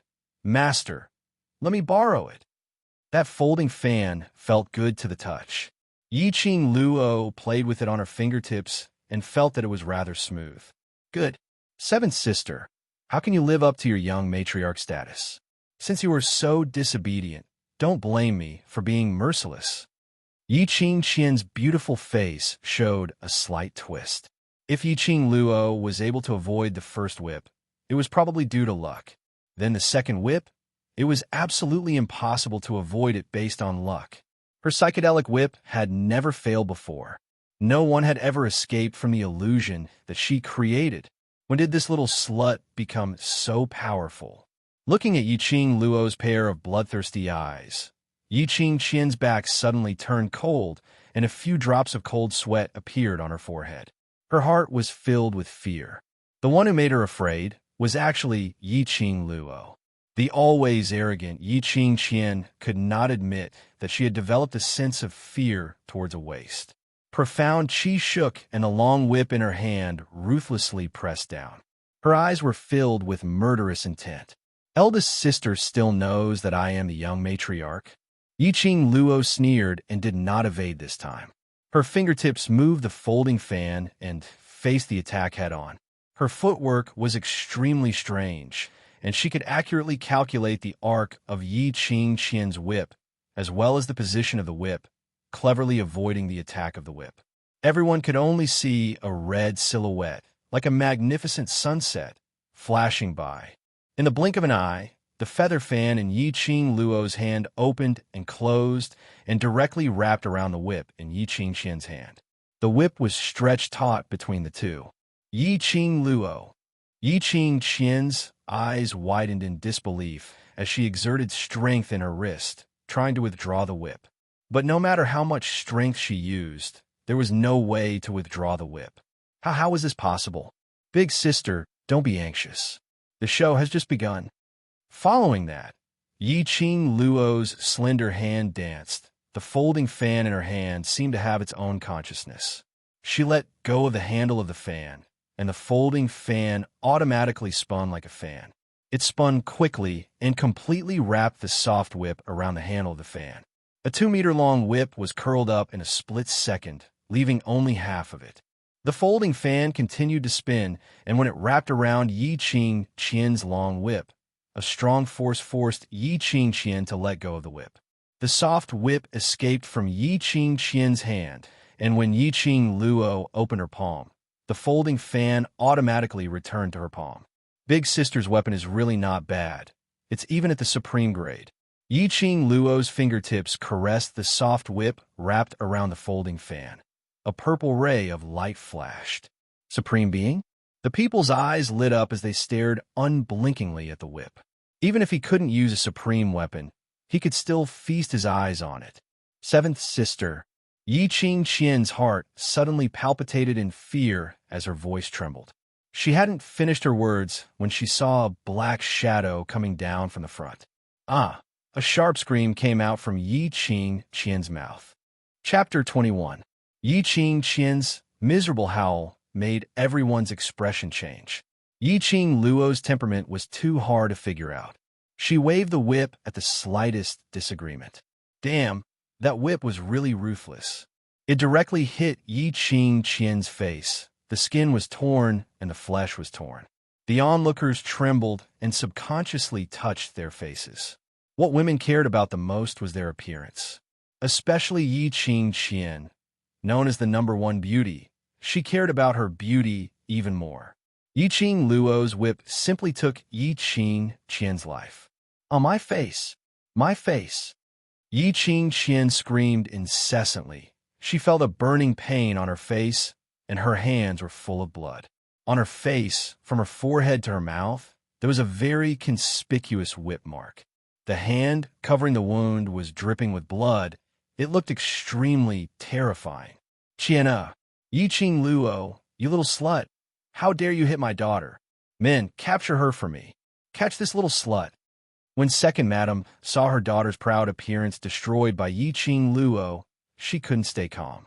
She pounced forward, trying to snatch the whip from Yi Qing Luo's hand. But Yi Qing Luo whipped her back, rolled her up, and flung her away. Second madam's body was like a kite with a broken string, falling heavily to the ground. She spat out a mouthful of blood. The commoners gasped one by one. It was an extremely bloody scene. Many timid people didn't even dare to look. Amazing. Really too amazing. Her attack was fierce and ruthless, not giving the opponent any chance to counterattack. Who dared to say that the Yi family's young matriarch was a waste? Who said they were in a hurry? She was called a waste? Then wouldn't Yi Qing Qian, who was called a genius, be the waste of the waste? At this moment, Yi Qing Luo's reputation as a waste was completely rewritten. Evil girl, stop! Yi Tian Kuang shouted fiercely, and a swift and fierce palm aura directly chopped over. Yi Qing Luo's reaction was fast. She gave up on whipping Yi Qing Qian, withdrew the whip, and hurriedly retreated a few steps. The palm chi brushed past her shoulder, and with a boom, a huge black hole exploded behind her. Yi Qing Luo's arm felt sore and numb as a sharp pain shot down from her shoulder. She steadied her footsteps and endured the pain from her arm. Her eyes were as cold as a sharp blade as she ruthlessly sliced at Yi Tian Kuang. Taking advantage of this gap, the second madam immediately called for her attendants to carry her daughter to the side. Consecutively, 2 daughters had fallen into Yi Qing Luo's evil hands. Second madam was also injured, so she hated and feared Yi Qing Luo. Yi Tian Kuang's cold and gloomy gaze swept over Yi Qing Qian's ruined appearance. It was so horrifying, so terrifying, and he immediately flared up. Evil girl, are you done messing around? You're simply audacious and presumptuous. A wisp of profound energy rose from his palms, and a strange light was faintly discernible. Yi Tian Kuang's eyes were filled with killing intent. His palms fiercely pushed towards Yi Qing Luo's direction. Wait! Suddenly, when that palm wind blended into the air and formed an enormous black palm print, a dazzling green light blossomed and froze that palm chi in midair. As the green light became increasingly radiant, that palm chi and the green light fused, and with a boom, it exploded. A gale suddenly arose, and crushed stones were everywhere. Yi Qing Luo was also forced to retreat a few steps by this gale. The gale dispersed, and a black silhouette was revealed. He slowly lowered his hand that was raised high, and that pair of meaningful eyes deeply stared at Yi Qing Luo. Chapter 22. It turned out to be Lung Fenghua. Why would he take the hit for Yi Qing Luo? Yi Tian Kuang immediately withdrew his profound chi and retreated to Lung Fenghua's side. He couldn't guess the crown prince's thoughts and didn't dare to act rashly. Forget it. Let's forget about the engagement. Lung Fenghua waved his hand. His eyebrows revealed a sense of arrogance. Seventh Miss is so ruthless for me. I feel very distressed. He slowly walked towards Yi Qing Luo, wearing a black robe with golden edges, with a warm smile on his face. Seventh Miss, I can feel your infatuation for me. This engagement will not break it off. Yi Qing Luo looked at him walking over, as if avoiding the plague, extremely disgusted. Damn, how could he be so disgusting? Where did he get his confidence from? Where did his sense of superiority come from? Ruthless for him? And infatuated with him? Which eye of his saw her infatuation? Yi-Ching Luo's heart almost collapsed, shaking off the goosebumps all over her body. Do you not understand human language? It's not you who wants to break off the engagement. It's me, Yi-Ching Luo, who wants to break off the engagement. Lung Fenghua stretched out his hand to hold Yi-Ching Luo's hand was avoided, awkwardly paused in midair. He didn't get angry, but instead laughed, withdrawing his hand with a smile on his face. I know you're throwing a tantrum. No matter, since you wanted to coax you, then I will coax you. Damn, did he not understand human language? Yi-Ching Luo's mouth twitched. She felt that talking to Lung Fenghua was simply playing the lute to a cow. That guy was completely living in his own world. Just as she was about to open her mouth to ridicule, she heard Yi-Ching Qian, who was covering her face and sobbing softly, said, Your Highness, Your Highness. Yi-Ching Qian panicked. Under the blurred blood, Yi-Ching Qian saw that side of Lung Fenghua's face. The smile at the corner of his mouth, the glint in his eyes that said he wanted to use her for himself. This kind of look had appeared on him before. Your Highness. Yi-Ching Qian bit her red lips. She couldn't believe that His Highness would be interested in that waist. Obviously, His Highness hated that waist, didn't he? However, the man who had pledged his undying love to her at the bedside last night didn't even look at her. Daughter, it's all right. Let's go back to apply the medicine first. Mother will definitely cure your face.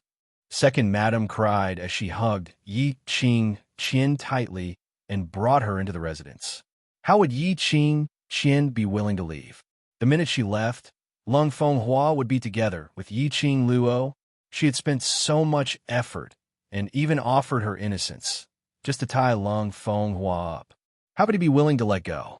The position of the crown prince's consort could only be hers. Yi-Ching Luo took in all of Yi-Ching Qian's emotions. A playful and sly smile appeared on his face. Lung Fenghua, do you really want to coax me? Of course. Tell me, how do you want this prince to coax you? Even if you want the stars in the sky, this prince will also send people to pluck them for you. Lung Fenghua had an expression of as expected on his face. Look, women will always be women. What they want is nothing more than a man's submissive and sweet words. Yi-Ching Luo's smile deepened as her eyes curved. She threw the long whip in her hand in the direction of Lung Fenghua. Pa! The long whip fell at the feet of Lung Fenghua. I want you to destroy this whip for me. Yi-Ching Luo raised her eyebrows and smiled teasingly. Lung Fenghua was stunned. Not only him, the surrounding people were also stunned. That was a supreme-level weapon. It was considered good to be able to find 3 supreme-grade weapons in the entire Three Spring City. Destroyed just like that? Chapter 23. Yi-Ching Luo, you dare? That was a birthday gift from my father. Yi-Ching Jian angrily pointed at Yi-Ching Luo. Her whole body was trembling. The wound on her face was in severe pain. Back then, Yi Tianquang had expended a lot of manpower, wealth, and material resources for this whip. How dare Yi-Ching Luo? How dare she? Yi-Ching Luo turned a deaf ear, crossed her arms over her chest, and looked at Lung Fenghua with a faint smile. Why? Is this the way Crown Prince coaxes a woman? Lung Fenghua narrowed his eyes and pondered. Even as the Crown Prince, he did not have a supreme being weapon. He really couldn't bear to destroy it just like that. Seventh young lady, this is a good weapon. This prince sees that seventh young lady's whip technique is quite good. Why don't you keep it for my own use? Lung Fenghua discussed. Yi-Ching Luo's lips curled up coldly, her eyes filled with disdain. This young matriarch has no interest in other people's use things. After saying that pair of charming eyes swept up and down Lung Fenghua, hinting at something. However, Lung Fenghua did not know. It wasn't impossible to destroy the supreme-level whip. If he could coax Yi-Ching Luo to calm down and let her become his fiancée once again, it would be a worthwhile deal.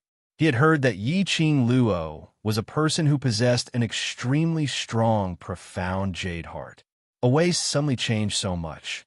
As an Earth profound 6th grade, he was actually unable to detect the slightest fluctuation of profound qi on Yi-Ching Luo's body. This was absolutely because her profound jade heart had awakened. Lung Fenghua's eyes glimmered as he made his decision. All right, in order to make seventh young miss happy, this prince will listen to you today. With a flick of his sleeve, a powerful, profound energy was released from his body. He raised his palm high and slashed at the whip on the ground. Boom! With a loud bang, a huge hole was blasted open in the ground. The heat wave rolled up the rubble and dust on the ground. Gasps could be heard from all around. The people were shocked by Lung Fenghua's power. Just now, the Crown Princess Xianxi was able to block the Three Springs sect's Lord's palm. The sect master of the Three Springs sect was the faith of the West Continent. The Crown Prince was even more powerful than the Lord of the Three Springs sect. The commoners craned their necks to look at the ground that had been blasted open. In the pitch-black pit that looked like it had been struck by lightning, the supreme martial artist level whip was broken into 3 pieces. A purple light faintly flashed. This was the spiritual energy of a supreme weapon. Suddenly, an old voice sounded in her mind. Lass, quickly put away that purple spiritual energy. It's good for you. Yiqing Luo was shocked. She shook her head. Only then did she remember that the old man nestled in the azure dew bracelet had already merged with her soul and could communicate spiritually with her at any time, anywhere. Old man song, what should I do? Use the phoenix ring to absorb the purple spiritual qi. You must be fast. The purple spiritual energy will disappear immediately. Old man song briefly explained the steps. Yiqing Luo lowered her eyes and looked at the red ring on her fingertip. Touching it, he followed Old Man Song's instructions and aimed it at the purple spiritual energy. The purple light shot into the profound phoenix ring like a bolt of lightning. The light of the long whip dimmed in an instant. My whip, my whip. Yiqing Qian watched her own long whip turn into a dead object as she screamed out in a heart-wrenching manner. Yiqing Luo raised her eyebrows, her lips hooked up into a sweet smile, bent down, picked up the 3 pieces of the whip, and casually threw it to Yiqing Qian. Here, big sister, your whip, I'm returning it to you. The 3 pieces of the whip hit Yiqing Qian's body. She was so angry that her eyes turned red, her throat was sweet, and she spat out a mouthful of blood. Chapter 24. TSK, fainted already? Yiqing Luo looked disappointed, shook her head, and sighed. The show is over. Let's disperse. She stretched her body and walked into the mansion. It seemed that everything that happened just now was just a farce in her eyes. Lung Fenghua hurried to catch up with a happy face. 7th miss. You are forgiving. Stop. Yiqing Luo raised her hand and gestured a stop finger. His Highness's ability to coax women is too poor. I have decided to break off the engagement. She said it as if it were a breeze and a cloud. Her eyes curved, the corners of her mouth curved. Her beautiful face appeared to be at ease and contented. That prideful and elegant aura spread out from her body. Lung Fenghua was more and more sure of his thoughts. A touch of determination flashed in his eyes. No problem. I have the confidence to capture 7th Mrs. Hart. He put on a smile that he thought was elegant. Yiqing Luo rolled her eyes. Lung Fenghua, do you really not understand human language? This kind of scum disgusted at first glance. She couldn't be bothered with him anymore, waved the fan in her hand, and looked up to the crowd to find the man who had just borrowed the fan. But after glancing around, she didn't see the man's figure. Did he leave? Forget it. Three Spring City was only so big. If there was a chance to meet again in the future, she would return the fan. At that time, he would also be able to repay this favor. Yiqing Luo kept her folding fan and swaggered into the residence. A few attendants wanted to stop her, but when they thought of Yiqing Luo's fierceness, how would they dare to step forward? They could only let Yiqing Luo disappear from their sight. Yitian Kuang broke out in cold sweat, looked at Lung Fenghua's expressionless face and smiled. Your Highness, please don't be angry at a waste. That little waste is taking advantage of you. I will. What waste? She's my future crown princess.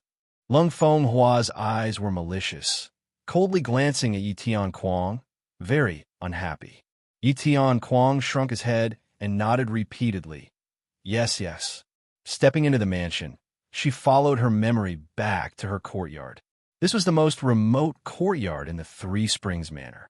It was also the place where her mother used to live. The courtyard was extremely dilapidated. Withered yellow branches covered the ground, and smoke and dust surged, emitting a damp and moldy smell. Walking in, Zhang Xian could see that the courtyard was filled with cobwebs. Ever since her mother passed away, Yiqing Luo had been living here alone, with a crippled maidservant taking care of her. Yiqing Luo had no time to care about the shabbiness of this place. As soon as she entered the courtyard, she went straight to her room. As soon as he stepped through the door, he felt a stifling sensation in his chest, and he spat out a mouthful of blood. Her body fell heavily to the ground. Although she had narrowly avoided Yi Tianquang's palm strike, she had still been injured by the profound energy. Since then, his arm had already been broken, and he was in excruciating pain. He had been holding it in until now. Yiqing Luo fiercely wiped off the bloodstains on the corner of her mouth as she leaned against that creaking door as she panted heavily. In order to survive in this strange world, she must make use of the profound jade heart that DMO Xian had created for her as soon as possible to cultivate profound qi. Only strength was the real capital to survive. She, Yiqing Luo, didn't have any good points, but she liked to seek revenge for the smallest grievance. Today's injury, she would definitely return it 100-fold in the future. Miss, what happened to you? The sound of an iron basin falling on the ground was accompanied by the sound of stumbling footsteps. He saw a little girl, wearing a coarse cloth gown full of patches, limping over. Chapter 25. Ziling was limping and panicking. She was in a hurry to help Yiqing Luo and stumbled over the threshold. She reached out and desperately tried to help Yiqing Luo up. Her clear eyes were full of worry. Yiqing Luo waved her hand. The more Ziling shook her, the more her injured hand hurt. She panted heavily and endured the pain. Don't worry about me, I'll just sit down. Ziling felt the blood oozing from Yiqing Luo's shoulder and knelt on the ground in panic. Miss, did fourth Miss bully you again? Ziling was horrified to see her hand full of blood. No wonder the young Miss's face was so pale and weak. Fourth Miss and the others are too much. Ling, will go and tell the patriarch about their crimes. Ziling's little face was red with anger. She got up from the ground and was about to leave. Come back. Yiqing Luo shouted coldly. Ziling suddenly stopped in her tracks. She was frightened by Yiqing Luo's scolding.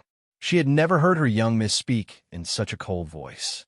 Ziling turned around and was shocked to find that Yiqing Luo's expression was not as timid as before. Yiqing Luo's pair of charming eyes were glowing with a seductive light, making people unable to move their eyes away. Miss. For a moment, Ziling felt that her miss was like a snow lotus blooming alone on a snowy mountain. That kind of temperament was extraordinary and enchanting. No need to go, boil a basin of hot water for me, and prepare a pair of scissors and a few clean cloths. Miss, don't bear it anymore.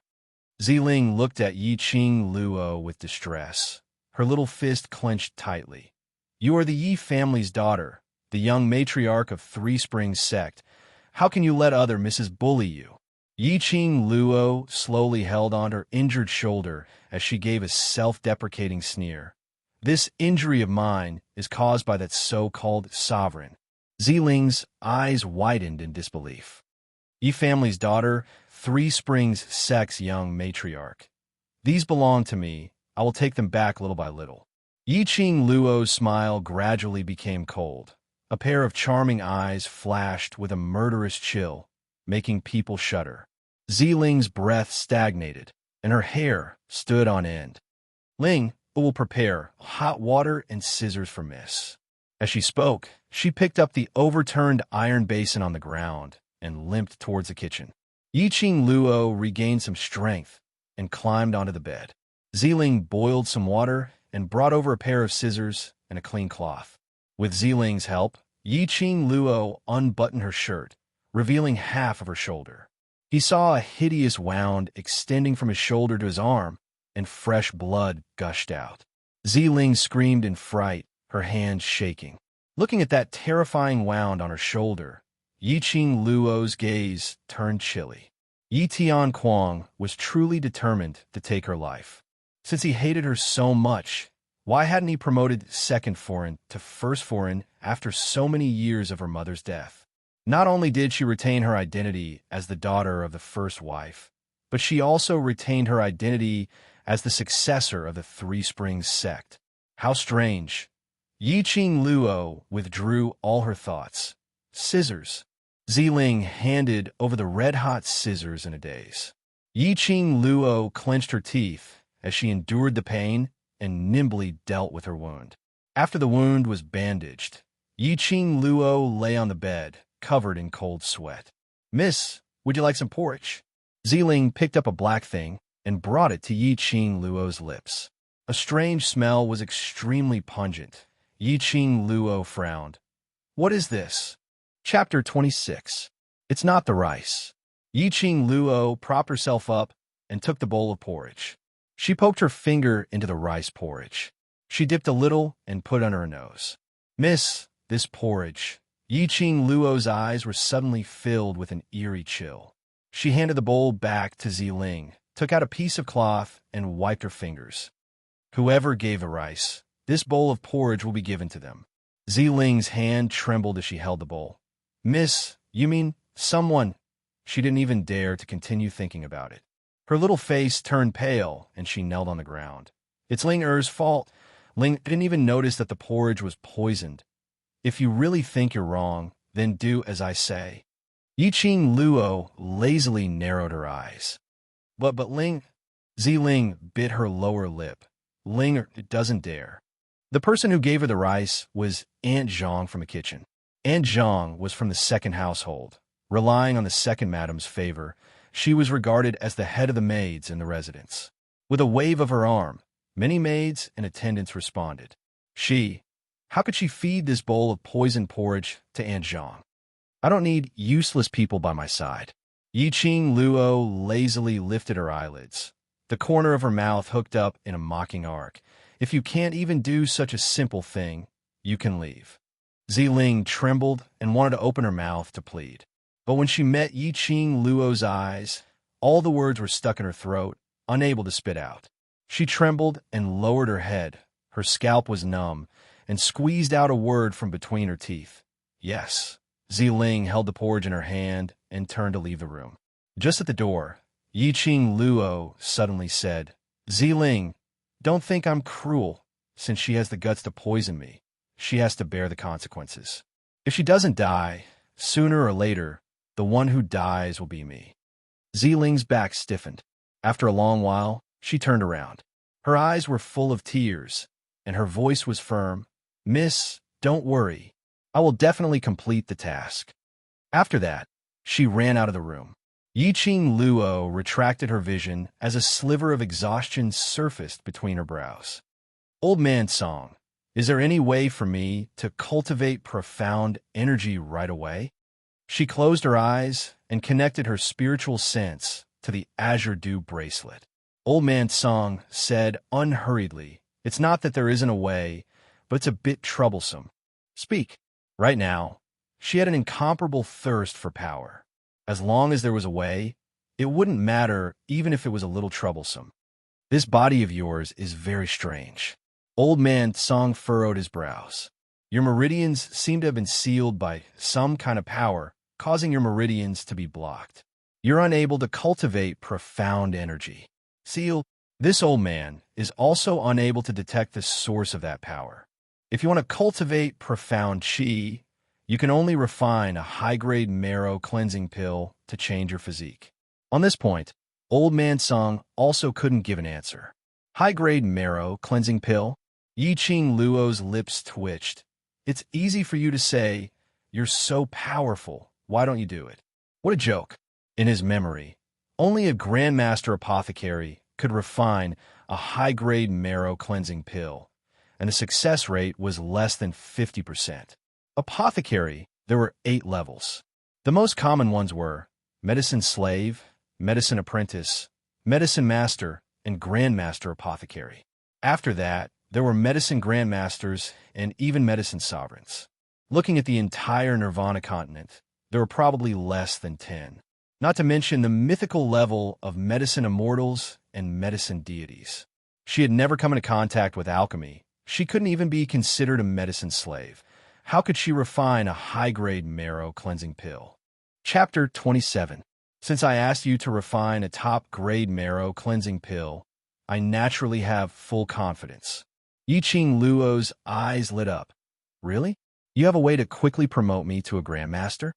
Old Man Song snorted and proudly raised his eyebrows. Lass, you just have to remember, follow me, and you will have meat to eat. As he spoke, a white light emitted from Old Man Song's hand, and a green-shelled paper book floated above his palm. Old Man Song moved his fingers, and the paper book flew towards Yiqing Luo. Yiqing Luo reached out and caught it. There were 4 big words printed on the paper book, 100 medicines pill. What the hell? Yiqing Luo held the paper book. The corner of her mouth twitched. Don't tell me you want me to follow this secret manual. To learn alchemy? In her memory, alchemist was the most difficult of all the secondary professions, because alchemists not only required a strong, profound jade heart and mental strength, but also extremely good luck. The success rate of alchemy was simply too low. Moreover, the amount of medicinal ingredients needed was too large. In the Nirvana continent, the price of ordinary medicinal ingredients was usually more than 10 silver coins. Without a strong character and a wealthy backer, it was impossible for an ordinary person to practice alchemy to a high level. Yiqing Luo's heart turned cold. If she started to practice alchemy now, she would probably need a year and a half to reach the level of a grandmaster. How could she wait for such a long time? Others might need a year and a half, but you don't. Old Man Song seemed to see through Yiqing Luo's thoughts. He stroked his beard and his eyes under his white eyebrows swept over Yiqing Luo. Although your profound jade heart is not as strong as before, but this body has been nourished by the super strong profound jade heart for more than 10 years. Your mental strength is also 100 times stronger than ordinary people. Most importantly, you have the profound phoenix ring on you. The alchemy equipment and medicinal ingredients inside are enough for you to rush to the level of a grandmaster. Profound phoenix ring? Yiqing Luo raised her hand, and her gaze fell on the ring on her finger. What on earth is this? It could help her rush to the level of a grandmaster? So awesome? This is a spatial ring. Old Man Song's expression was one of recklessness. The profound phoenix ring is a supreme grade accessory. It can store tens of thousands of items. Most importantly, the profound phoenix ring can also store spiritual energy. Yiqing Luo recalled that not long ago, she had followed Old Man Song's method and absorbed the purple spirit chi from Yiqing Qian's supreme grade long whip. She nodded and said, "It's really a good thing." No wonder when DMO Xian put the ring on her finger, that guardian Afeng had such a strange expression. It was a supreme being grade ring that could even store spiritual energy. Since DMO Xian had already been delivered into her hands, then he could forget about getting it back. All right, Yiqing Luo placed the book into the profound phoenix ring. Let me try first. Right now, she could only brace herself and work hard. This was the only path she could take. Imperial Palace, Sub-Palace. In the main hall sat a noble man dressed in luxurious purple robes. He leaned against the soft chair in an extremely lazy manner. His long, narrow, and charming black eyes were gleaming with light. That face could be called a peerless beauty. Just a glance was enough to steal one's soul. How is it? The man's voice was deep and magnetic. Listening to it, it was like a feather was tickling one's heart.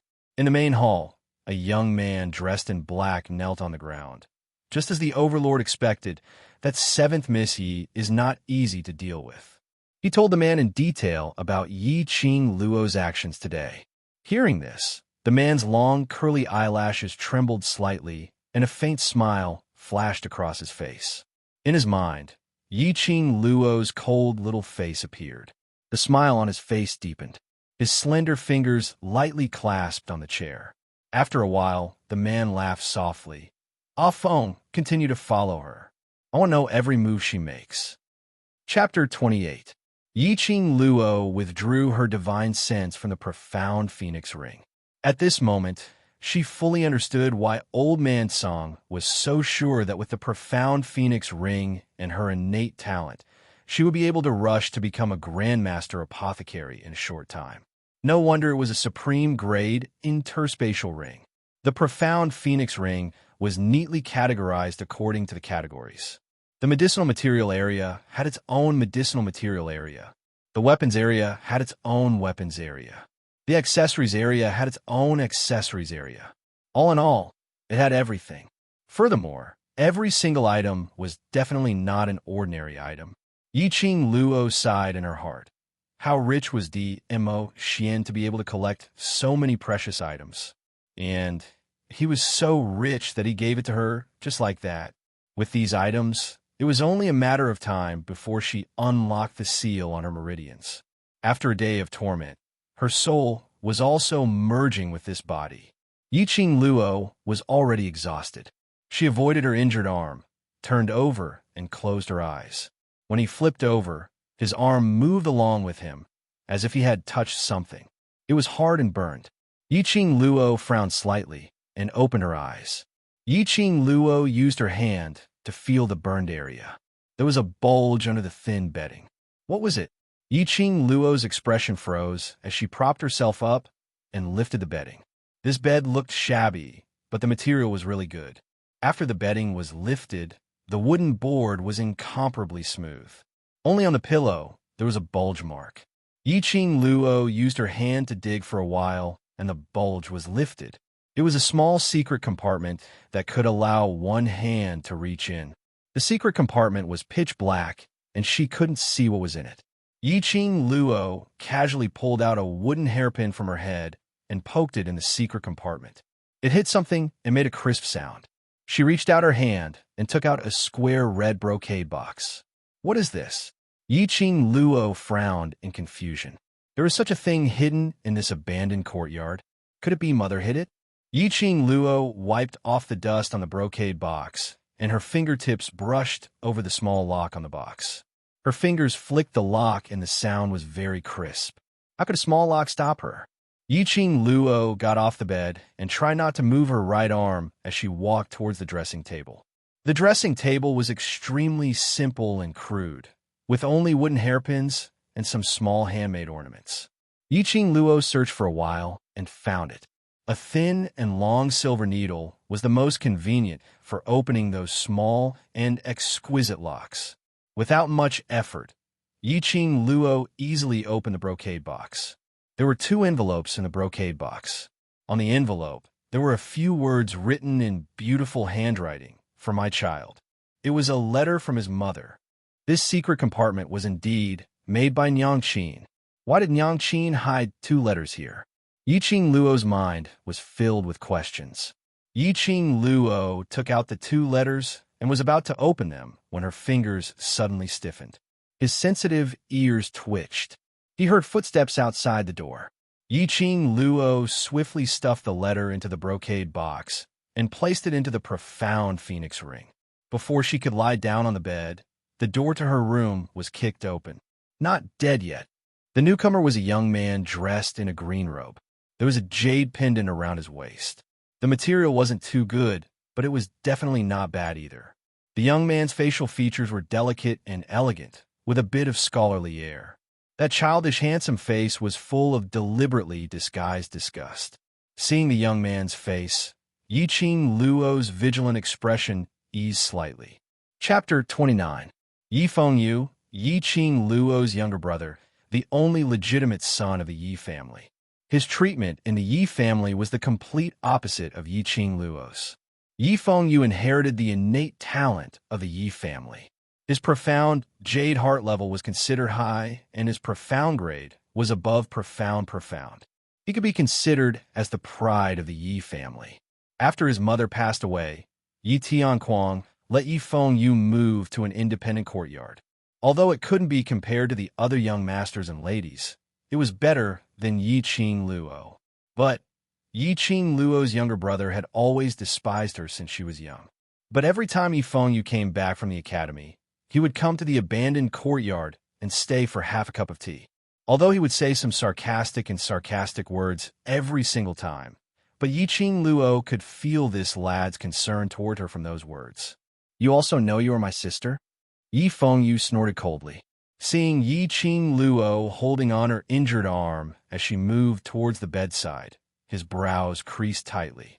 He walked over in big strides and went around Yi Qing Luo's injured arm, wrapping his arms around her and bringing her to the bed. He didn't forget to ridicule.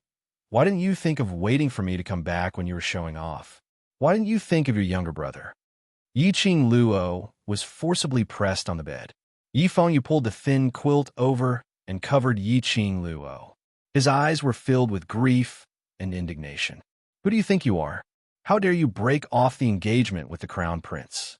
Hurt eldest sister, hurt fourth sister? Don't you know how to use your brain? In the Three Springs sect, if they want to kill you, it's just a matter of moving their fingers." Yi Qing Luo listened silently to his sarcastic words. Her frozen heart actually felt a trace of warmth. Yi Fengyu muttered and noticed that Yi Qing Luo's expression wasn't right. He paused and showed a face of disgust. "I'm talking to you. Are you done?" Yi Qing Luo squinted her long and narrow eyes, directly interrupting his words. Yi Fengyu's disdainful expression gradually dissipated. He met a pair of sharp and cold eyes, like the eyes of a beast. The surrounding air also seemed to solidify. "Yi Fengyu, you'd better remember that this is the last time you say these words. You are my, Yi Qing Luo's, younger brother. If you use today's attitude towards me again, I will not let you off." The sinister voice sounded as though it came from hell, sinister and cold. Yi Fengyu's aura was instantly overshadowed by Yi Qing Luo. He stared at Yi Qing Luo in a daze, astonished by her earth-shattering transformation. A burst of anger rose from the bottom of his heart. "Yi Qing Luo, you dare to use this?" Before Yi Fengyu could finish his sentence, a slap landed on his face. On that handsome face, there were 5 distinct fingerprints. "This slap is to teach you a lesson." Yi Fengyu covered his face. He couldn't believe that his sister, who had always been weak and incompetent, had actually dared to hit him. Yi Qing Luo cast a sidelong glance at Yi Fengyu and raised her brows. Not convinced. Yi Fengyu subconsciously covered his face and shrank back. His cheeks were burning with pain, and the slightest movement caused his muscles to be pulled, which made it even more painful, declaring that Yi Qing Luo's slap earlier was not a dream. Convinced, Yi Qing Luo raised her brows and asked with a sneer. Yi Fengyu was still in a daze, dumbfounded. Suddenly seeing Yi Qing Luo raise her hand again, he was so shocked that he covered his face. Sister. Yi Qing Luo nodded satisfactorily. That raised hand hooked her finger at Yi Fengyu. "Come here." Yi Fengyu dilly-dallied over. He was clearly intimidated by his elder sister's aura. Chapter 30. For the next period of time, Yi Qing Luo quietly stayed in the abandoned courtyard to recuperate. It was indeed quiet enough. For 10 days, no one else except Yi Fengyu took a step inside. Maybe it was because she had taught Yi Qing Jian and Yi Qing Ling a lesson that day and shocked everyone. Or perhaps Yi Qing Jian and Yi Qing Ling were still recuperating and had no time to seek revenge. The most important reason could be because of Lung Fenghua's pressure in the dark. What Yi Qing Luo did every day was to lie on the bed and use her divine sense to enter the azure dupe bracelet and refine pills under Old Man Song's guidance. She wanted to use the fastest speed to refine the top-grade marrow cleansing pill. The time in the azure dew bracelet was not the same as the outside world, so there was a slight deviation. One day in the outside world was 10 days in the azure dew bracelet. It also greatly shortened the time needed for Yi Qing Luo to refine pills. No wonder Old Man Song was so sure that she would not need 1.5 years to become a master alchemist. Yi Qing Luo's soul directly crossed over to another world, so there was no need to talk about her mental power. And the profound jade heart that Diamo Xian gave her was enough to let her release her heart fire to refined pills. Because of this, in just 10 days, Yiqing Luo had already rushed to the level of a master. Although it was only a word's difference from a master alchemist, but to be promoted to a master alchemist, it was simply a difference of 108,000 miles. During this time, Yi Fengyu was completely subdued by Yiqing Luo. He listened to Yiqing Luo's arrangements, and after returning from the academy, he reported to the abandoned courtyard. Then, in front of Yiqing Luo, he demonstrated what the master had taught him from beginning to end. If the level of your jade heart can't be upgraded, it will also affect the promotion of profound qi. Your foundation is stable, but without pressure, you will never be able to break through your current barrier. Yiqing Luo was very clear about this feeling. Anything, when it reached a certain realm, would be blocked by a barrier. If this barrier was crossed, then congratulations, you have successfully passed the tribulation, broke through the profound grade, and directly reached the next realm. If you can't, then you will forever be stuck at this level, unable to advance. I have a way to stimulate your potential and transform you again. Of course, this process is not as easy as you think. Yiqing Luo said the ugly words first. If you nod your head now, before you reach my standard, you are not allowed to back out. Yi Fengyu did not flinch and nodded without hesitation. Yiqing Luo then used the modern method of training hermits on him. She searched through the profound phoenix ring and found countless heavy accessories. Although these ornaments were small, the actual weight of these ornaments was more than 5 kilograms. In the middle of the courtyard, Yi Fengyu was already carrying a weight of 100 jin and was currently fighting. With great difficulty, he had just gotten used to the 50 kilograms of weight when he heard an enchanting and sweet voice. Add another 50. He said it in a carefree and relaxed manner. Hearing that Yiqing Luo wanted him to continue adding more weight, he wiped off the sweat on his forehead and wailed, "Sister, I've really reached my limit." Limit? A person's limit lies in continuous challenges and continuous breakthroughs. Yiqing Luo propped herself up as her slender fingers brushed the hair on her forehead. Soon after, his lips curled up, revealing a bewitching smile. "If you say another word of nonsense, I'll add another 50. Yi Fengyu had a bitter expression on his face. He had no choice but to brace himself and add another 25 jin of weights to his body. Chapter 31. She saw Zi-Ling holding her lame leg with one hand as she limped in. She looked flustered and her steps were messy, as if she was about to fall to the ground with every step. Yiqing Luo's expression was slightly surprised to see Zi-Ling. Since the day she gave Zi-Ling that task, Zi-Ling had not appeared again. She thought that Zi-Ling was afraid of staining her hands with blood and had fled the Three Springs sect. "Miss!" Zi-Ling's face was pale and her body was trembling. She rushed to the front of Yiqing Luo and was just about to say something when she saw Yi Fengyu by the side and stopped. "Eighth young master." Yiqing Luo glanced at him and waved her hand. "It's okay. If you have anything to say, just say it." Zi-Ling looked at Yi Fengyu, twisting her fingers as if she was hesitating. But in the end, she couldn't bear the pressure in her heart, and her eyes were filled with tears. Her legs suddenly went soft, and she knelt in front of Yiqing Luo. "Miss, I killed someone. I killed Aunt Zhang." Zi-Ling was only 13 or 14 years old, and it was her first time killing someone. She couldn't help but feel helpless. Yiqing Luo was even more surprised. She narrowed her long and narrow eyes and stared at Zi-Ling with a deeper meaning in her eyes. It seemed that Zi-Ling was really loyal to her. In order to stay by her side, she suppressed her fear and killed someone. She lacked people around her that she could trust. If she cultivated Zi-Ling well, she would definitely be a powerful helper in the future. Very good. Yiqing Luo curved her lips and slowly bent down to Zi-Ling and reached out to her. "Zi-Ling, you did very well. Congratulations on passing my test." Her fair, jade-like hands were almost transparent under the sunlight. It dazzled in Zi-Ling's eyes, and she couldn't stop the tears from rolling down her cheeks. "Zi-Ling, in this world, if you want to survive, you must kill all those who will threaten your life. Before that, you must make yourself stronger." Yiqing Luo looked at Zi-Ling, who was kneeling on the ground. You want to stay by my side? Aunt Zhang is just the beginning. Ziling trembled and shivered. Miss, did he mean that he would make her kill more people in the future? Think about it carefully. Yiqing Luo's hands hung in front of Ziling's eyes, curled her index finger, and hooked it. Ziling stared blankly at Yiqing Luo. Her eyes reddened and her tears stopped flowing. After a long while, Ziling trembled and placed her hand into Yiqing Luo's palm. Ling Er's life was saved by Miss, and Ling Er has always remembered it. Ling Er belongs to you for the rest of her life. With Yiqing Luo's strength, Ziling stood up. Miss is right. If Aunt Zhang doesn't die, we will. I want to protect Mississippi. I want Miss to live.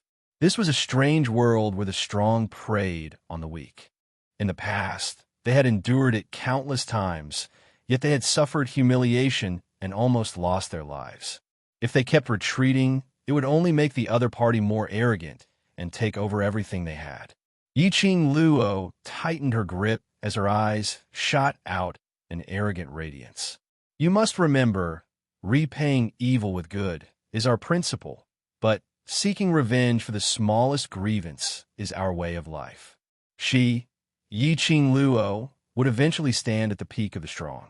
She would trample on those who had looked down on her and bullied her. Ziling and Yi Feng, you were shocked. At this time, they had thoroughly and truly felt the changes in Yiqing Luo. Chapter 32. The next morning, Yiqing Luo got up and called Yi Fengyu over to the medicine shop to purchase some medicinal herbs. The herbs in the profound phoenix ring were all of the best quality. She wanted to refine a low-grade elixir, so using these herbs was a waste of resources. After watching Yi Fengyu train these past few days, he still had no way of breaking through the level of his profound jade heart. She felt that it was better to first borrow the elixir to help Yi Fengyu break through to the next level, and then slowly stabilize his profound qi. Moreover, since Ziling was determined to follow her, she must cure Ziling's leg. She had robbed all the money from Yi Fengyu. Who would have thought that the lad had secretly hoarded nearly 20 gold coins without saying a word? 20 gold coins was equivalent to 200 silver coins. It was enough for her to buy enough medicinal herbs. Yi Fengyu's heart ached as he put on a bitter face and brought Yiqing Luo to the biggest medicine shop in Three Spring City, Pristine Elixir Medicine Shop. The moment Yiqing Luo entered, a shopkeeper greeted her. Isn't this young matriarch and 8th young master? Come, please come in. Yiqing Luo was stunned by the shopkeeper's enthusiasm. One must know that wherever she went in the past, people would chase her away. Who would care about her identity as the young sect master? Half a month ago, you beat up eldest sister and 4th sister at the entrance of the Three Springs sect and even annulled the crown prince's marriage in public. Who would dare to treat you as a waste now? Yi Fengyu whispered into Yiqing Luo's ear. No wonder so many people were pointing at her and gossiping along the way. Under the enthusiastic guidance of a shopkeeper, Yiqing Luo and Yi Fengyu walked into the medicine shop. There were many people in the medicine shop, and there were many people wearing alchemist clothes coming and going. Looking at the medals on their chests, one could tell the rank of each alchemist. Most of the people who received and introduced the medicinal herbs were at the level of an apprentice. Yiqing Luo was just about to list out the list of medicinal herbs when she saw a group of people swaggering in. There were 6 of them. A person stood in front of him, exuding a ruffian aura. The 5 of them followed behind aggressively. Get out of the way! Get out of the way! Shopkeeper, where is our young master's medicine? A fierce-looking attendant stepped forward and slammed his palm on the counter. The surrounding commoners were so shocked that they all fled from the medicine shop. Yo-ho!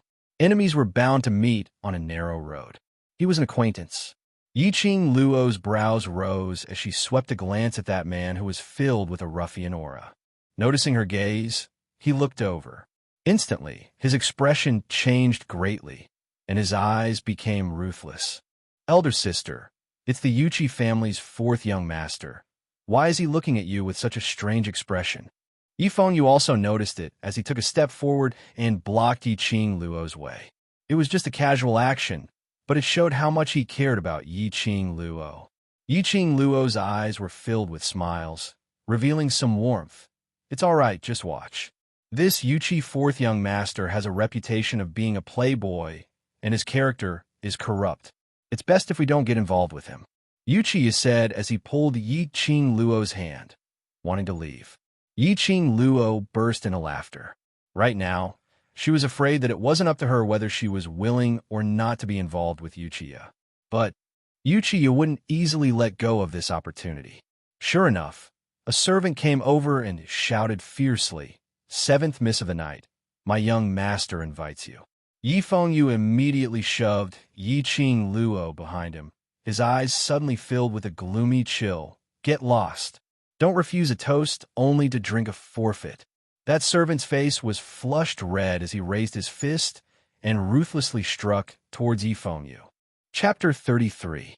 Yi Fengyu's face darkened. He suddenly lifted his leg and kicked that follower's abdomen. The follower cried out in pain and rolled out while clutching his stomach. "Yuchiya, for the sake of being a classmate, take your men and get out of here otherwise. Today we are not finished." Yuchi family was one of the 4 great families. Yuchiya's position was not to be underestimated. Although Three Springs sect's power was getting weaker in recent years, it was still the #1 sect in the Western continent. If he really wanted to meet force with force, Yi Fengyu had nothing to fear. Yuchiya watched his follower being kicked away, his eyes filled with ruthlessness. "Not finished? This young master wants to see how you will not finish with this young master." "Yo, young master Yuchi, haven't you enjoyed the taste of that day? Are you addicted?"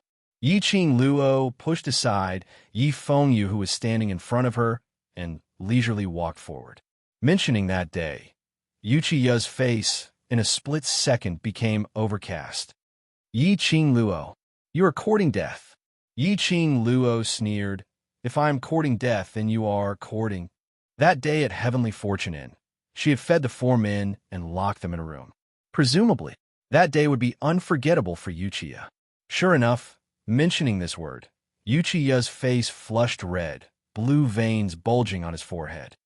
"You guys go. Bring Yi Qing Luo here." He waved his arm and called for the followers behind him to surround Yi Qing Luo. Last time he let Yi Qing Luo go was only because the Overlord was present. He thought this little waste had entered the Overlord's eyes. But now it seemed that the Overlord should only be interested in Yi Qing Luo for a while. Several followers heard the order, immediately pulled out a broadsword from their waist, and pounced towards Yi Qing Luo. The common people and the medicine shop's pharmacist screamed and avoided. "Little you!" Yi Qing Luo sneered and shouted for Yi Fengyu. At the same time, she took a step back. "Come at me." Yi Fengyu leaped forward and stood in front of the entourage. Surrounded by 4 strong and fierce-looking men, Yi Fengyu appeared even more petite and exquisite. But Yi Fengyu made a move, not showing any weakness. He reached out and grabbed the chair beside him. Then, he ordered the attendant in front of him to sit down. Then, with a nimble sway of his body, his chi broke out of his body. The 4 followers also released their Xian Qi. The follower who had been sent flying by Yi Fengyu earlier also joined the battle. Yi Fengyu fought 1 against 5, and the sounds of battle rang out. Yi Qing Luo leaned against the medicine cabinet and narrowed her eyes, sizing up the battle situation in front of her. Yi Fengyu's next move, she had a rough grasp of it. Her little brother's profound heart jade wasn't too bad, and the cultivation conditions Yi Tianquang gave him weren't bad either. The only thing he lacked was his comprehension ability. Every move and every style was too standard. Although each and every one of his moves looked ruthless, he was too kind and controlled his strength too much. What about the 5 attendants? Perhaps it was because Yuchi had suffered a loss at the Heavenly Fortune Inn last time. The profound ranks of these 5 followers were all too low. The weakest was Yellow Xian 6th grade, and the strongest was Xian. The Yuchi family really felt rather sorry for this 4th young master. In this kind of battle situation, Yi Fengyu was completely at a disadvantage. That Xian level follower also saw Yi Fengyu's weakness, and while the other 4 were entangling with Yi Fengyu, he circled behind him. Yi Fengyu was still fighting with the other 4 and didn't pay attention to his back. Chapter 34. Yi-Ching Luo's eyes turned scarlet in a split second, full of murderous intent. With a light tap of her toes, she quickly moved into the middle of the fighting crowd. Yuchi had been glaring at Yi-Ching Luo with hatred. Seeing her move, he immediately followed. Yi-Ching Luo's figure was strange, quickly moved behind that follower. Just as the follower's palm was about to hit the back of Yi Fengyu's head, his wrist suddenly felt a sharp pain. He saw a slender jade hand tightly clasping his wrist. That jade hand was white, the skin like cream. The fingers were like green onions, so thin that it seemed to have no strength. But it was this pair of hands that pinched the tendons in his wrist. Just a little bit of force, and the tendons in his arm would definitely break. Want to touch my brother? Who gave you the guts? Yi-Ching Luo smiled enchantingly, 5 fingers clasped. That follower burst into a scream, clutching his wrist, rolling on the ground. Yi Fengyu then realized that someone had sneak attacked him from behind, a little embarrassed to look at Yi-Ching Luo. Sister, thank you. Yi-Ching Luo's cold eyes swept over, immediately dragging his body to the side to avoid. Soon after, her leg flew up and kicked the stomach of the sneak attacker. When facing the enemy, the most taboo is to be soft-hearted and absent-minded. On the battlefield, these 2 points are enough to take your life. Yi-Ching Luo's cold voice was mixed with anger. Yi Fengyu was slightly startled, understanding the meaning of his sister's words. Thinking of the words that Yi-Ching Luo and Zi Ling said yesterday, he suddenly seemed to understand something. His eyes became firm. I understand. Finishing his words, he once again rushed into the other 3 followers' encirclement.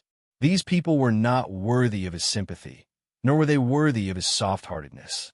If he was soft-hearted, the person who would die, not only him but also his sister. He wanted to protect his sister, so he had to remove all the obstacles that hindered his sister. Yi Fengyu, who rushed into the battle again, was obviously different from before. Every single move was extremely ruthless. Yi-Ching Luo's vision looked around, remembering that Yuchi also followed closely, but now he was nowhere to be seen. Just as she was thinking about this, her back suddenly turned cold. Good job. Yuchi actually sneaked up behind her. Want to compete with me in speed?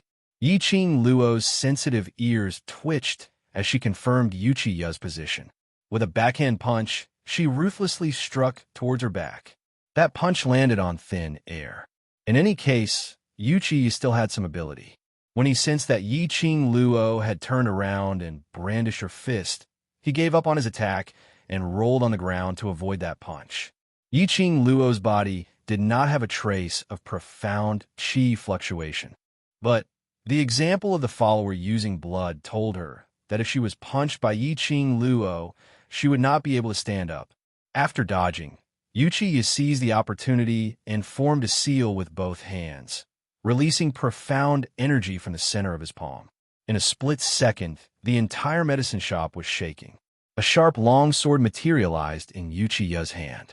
Intermingled with fragmented streaks of lightning, a dense chill came from his sword's edge. He raised his long sword high, and with a slash he released his killing intent and directly chopped down. This sword wave, compared to the sword wave created by Yi-Ching Ling, did not know how many times more advanced it was. The momentum was ferocious, and it was mixed with lightning.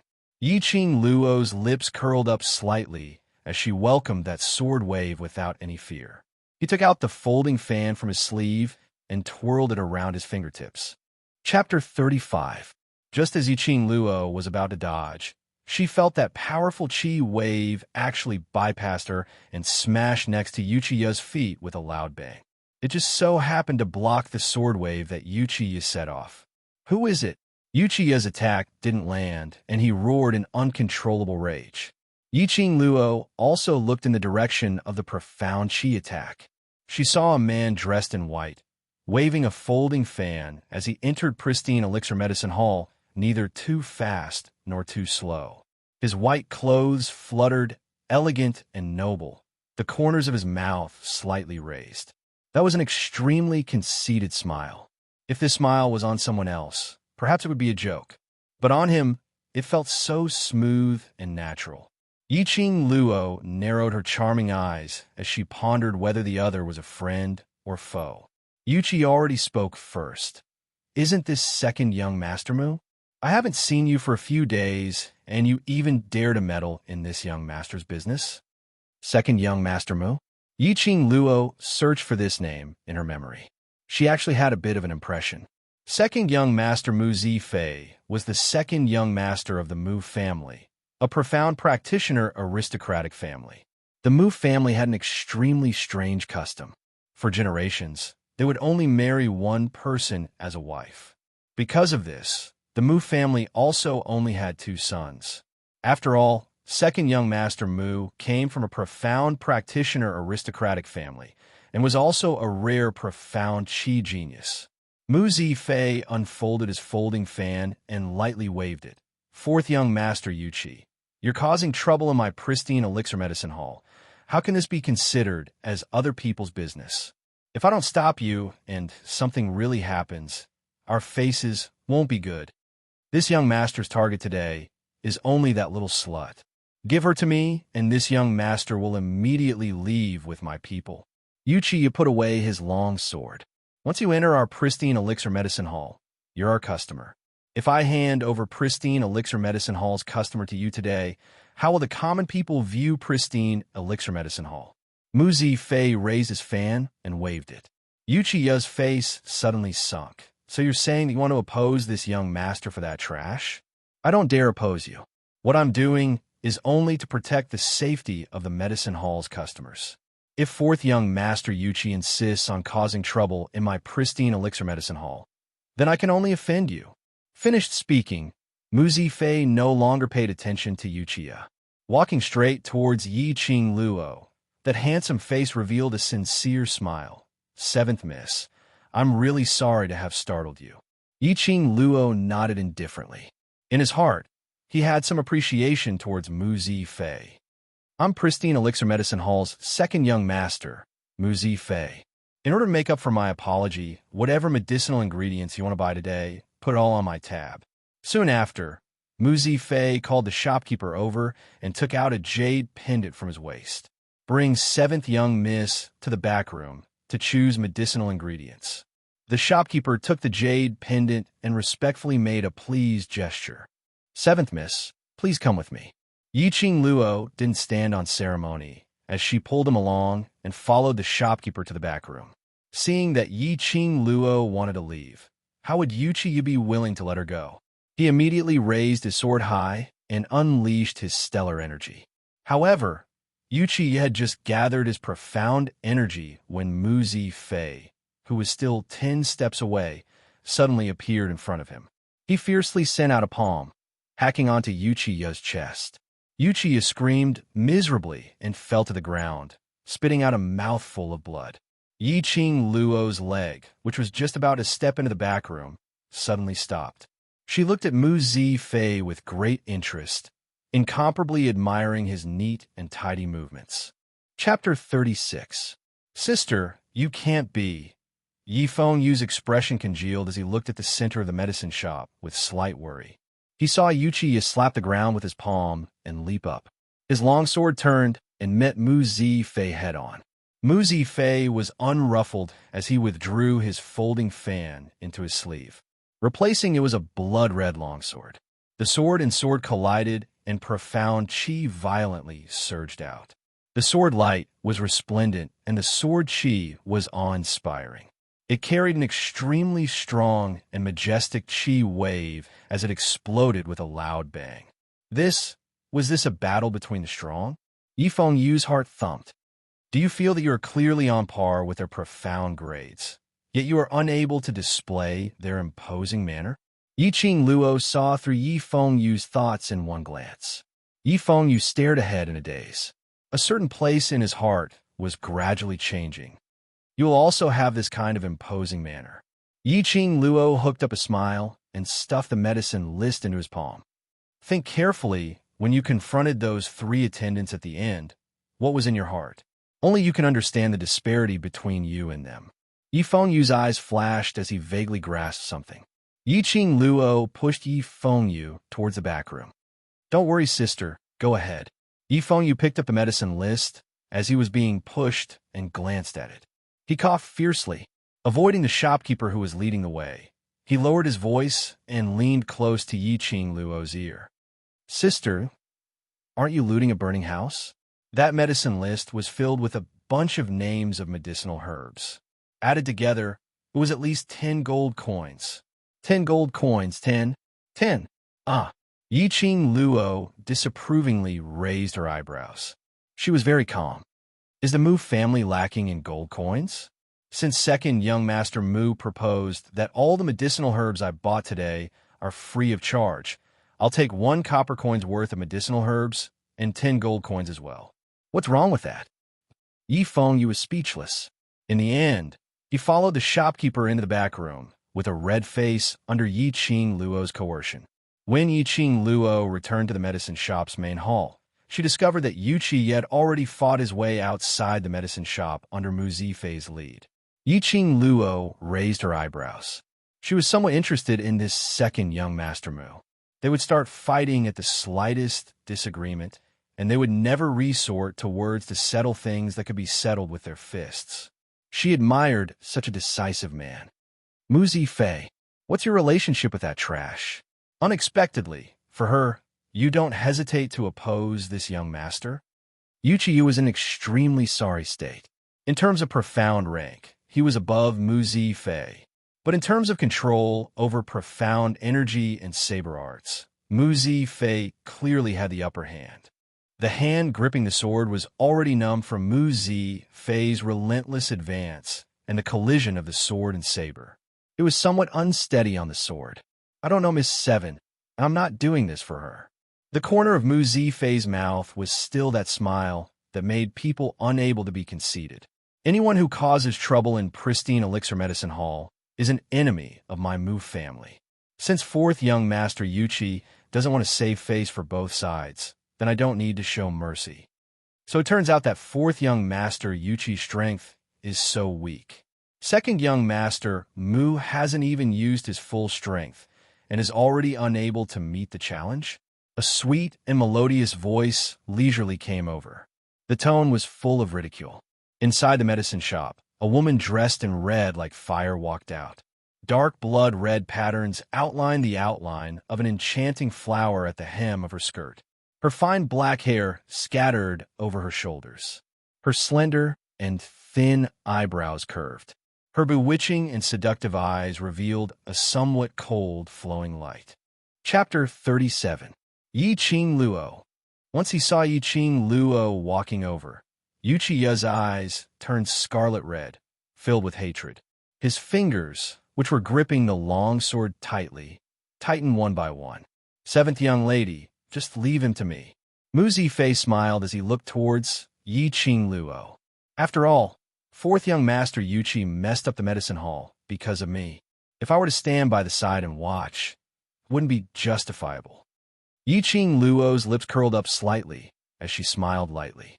His demeanor was calm, without the slightest bit of timidity or fear. That pair of enchanting eyes that could bewitch all living things had a radiance that was so dazzling. This isn't an aura that a trash can emit. A brilliant glint flitted across the depths of Mu Zifei's eyes as he recalled the news that had been circulating throughout Three Springs City during this period of time. It seemed that this seventh young lady of the Yi family had really changed. He had a very strong idea.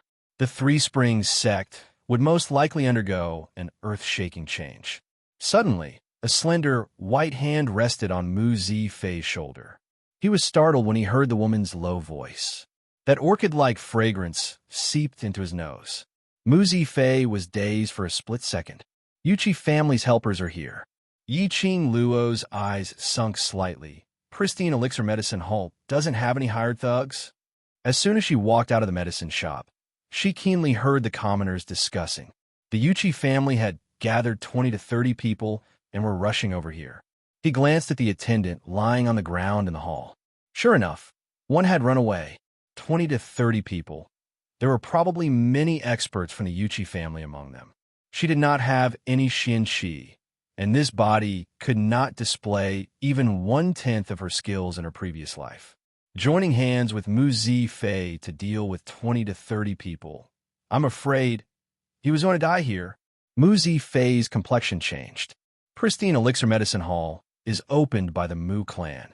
Even if there are disputes, they will still give the Mu clan this face. Therefore, Pristine Elixir Medicine Store didn't arrange any thugs at all. Miss Seven, I'll cover you. You should leave now. As long as we return to Three Springs Sect, they won't dare to do anything to you. Mu Zi Fei pulled Yi Qing Luo behind him. If I leave, what will you do? In any case, I'm the Mu family's second young master. If the Yuchi family dares to touch me, it's the same as declaring war on the Mu family. Mu Zi Fei gripped his long saber tightly, his gaze becoming sharp. Leave now. A burst of profound energy burst out from his body. This powerful wave of qi was even more powerful than when Yuchi had tangled with him. His long blade flicked upwards, and profound energy surged madly in the surroundings. A 4-foot-long blade radiance was already directly pressed down towards Uchiha. This saber turned into an astonishing beam of light that pierced through the sky. Yiqing Luo retreated a few steps under that strong airwave. Half squinting her charming eyes, she deeply stared at the man who used his full strength to attack Uchiha. A smile quietly leapt onto the corner of her mouth. He was serious. He really wanted to use himself in exchange for her safety. When had she ever been protected like this? She, Yiqing Luo, was determined to befriend this friend. Out of the corner of his eye, he caught a glimpse of a group of people rapidly approaching from the other end of the street. His gaze gradually turned cold. Here it comes. The Yuchi family's reinforcements. Yiqing Luo estimated with her eyes that there were approximately 23 to 24 people. The two leaders were approximately 30 years old, overbearing and aggressive. Apart from the two leaders' profound levels at Mystic Profound 9th grade, there were still 4 7th grade Profound practitioners. The rest were all at the Yellow Profound realm. This lineup couldn't be considered especially powerful, but to the current her, if she were to meet force with force, she had no chance of victory. Chapter 38. Seeing that help had arrived, Uchiha's panicked expression immediately became arrogant. His morale for battle also became full of confidence. The other side had 2 people, while he had 20 people behind him, as well as the Yuchi family's elite guards. Why would he be afraid of a waste and a second young master Mu? Yiqing Luo, Mu Zi Fei. Today this young master will let you see the consequences of messing around with the Tai Sui's head. Uchiha's longsword cut through the air like a streak of azure light, carrying the chill of a sword. In a split second, the entire sky was covered in lightning and thunder, sealing off Yiqing Luo and Mu Zi Fei from all directions. Yiqing Luo and Mu Zi Fei looked at each other. When they saw the smile that flashed in the other's eyes, they coincidentally hooked the corners of their lips. A murderous aura floated in Yiqing Luo's eyes, and the folding fan in her sleeve flipped at her fingertips. The tip of her toes touched the ground, and her figure immediately transformed into an afterimage. Mu Zi Fei's long sword condensed profound qi and slashed down horizontally. With each slash, the earth seemed to shake, red like thunder. He opened a path for Yiqing Luo. When Uchiha's 20 guards saw this, they rushed forward in unison. Profound qi soared to the sky, and the surrounding common people's stalls and tables were all overturned. Items smashed onto the ground and shattered into pieces. At first, when Mu Zi Fei and Uchiha fought, they didn't harm the common people.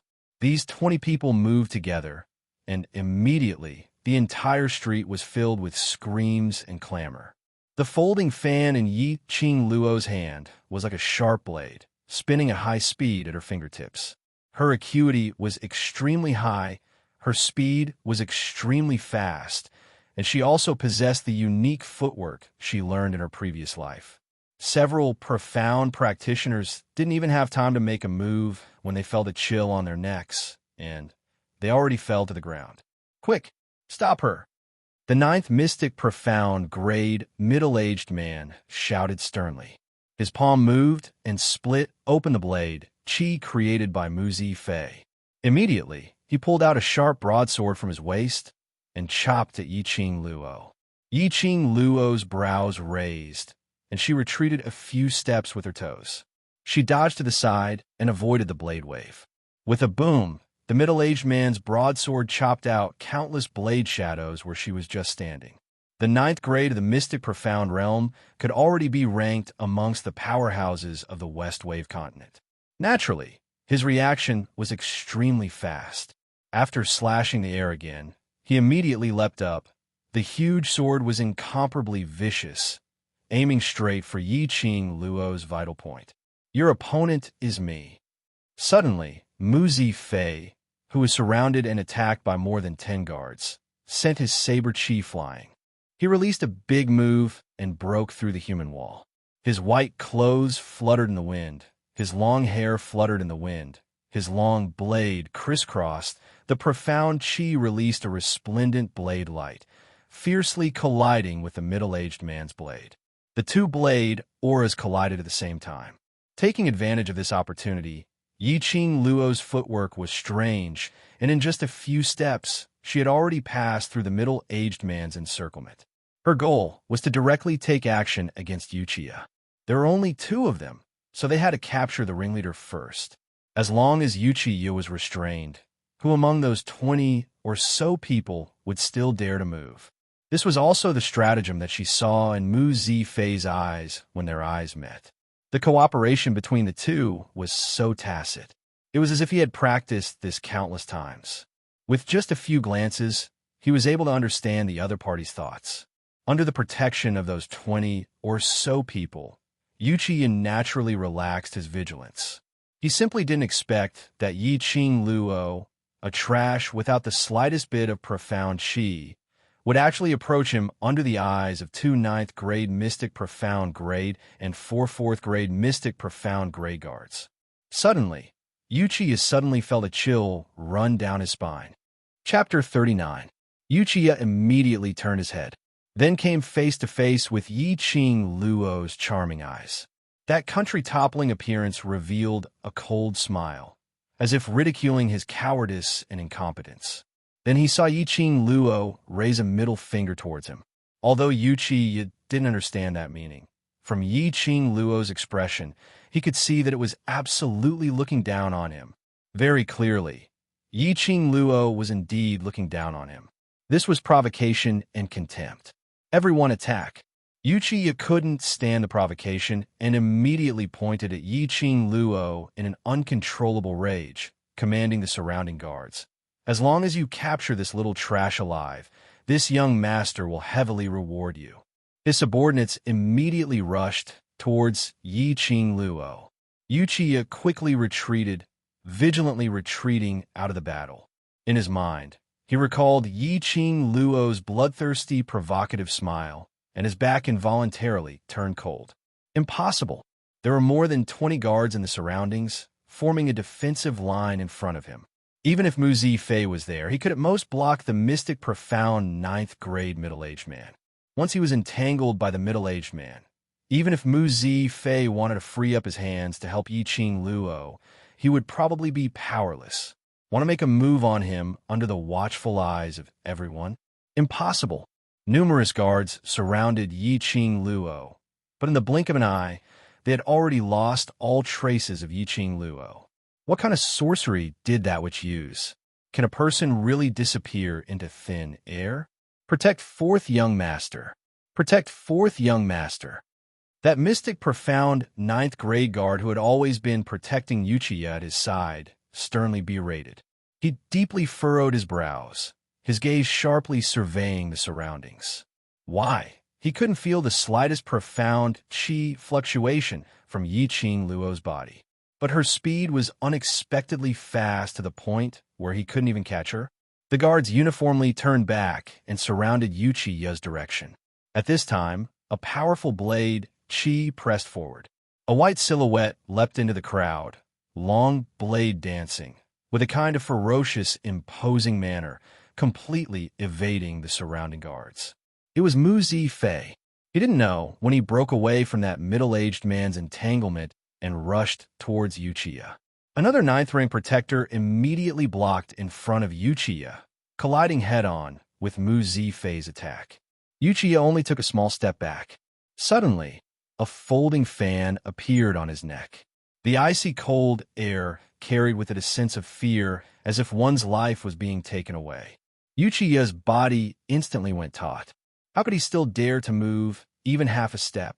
Yiqing Luo's sweet and bewitching voice rang in his ears, like an azura from hell, incomparably cold.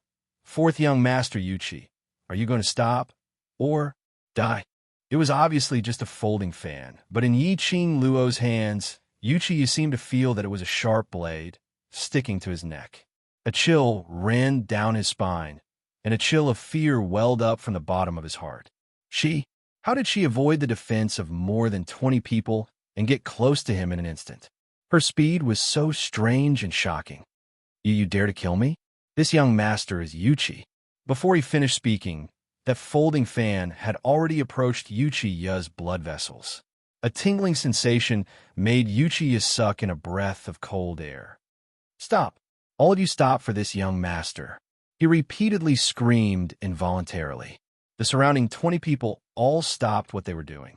The ordinary guards were endlessly dazed, and those several mystic, profound, and above guards' complexions immediately turned ashen.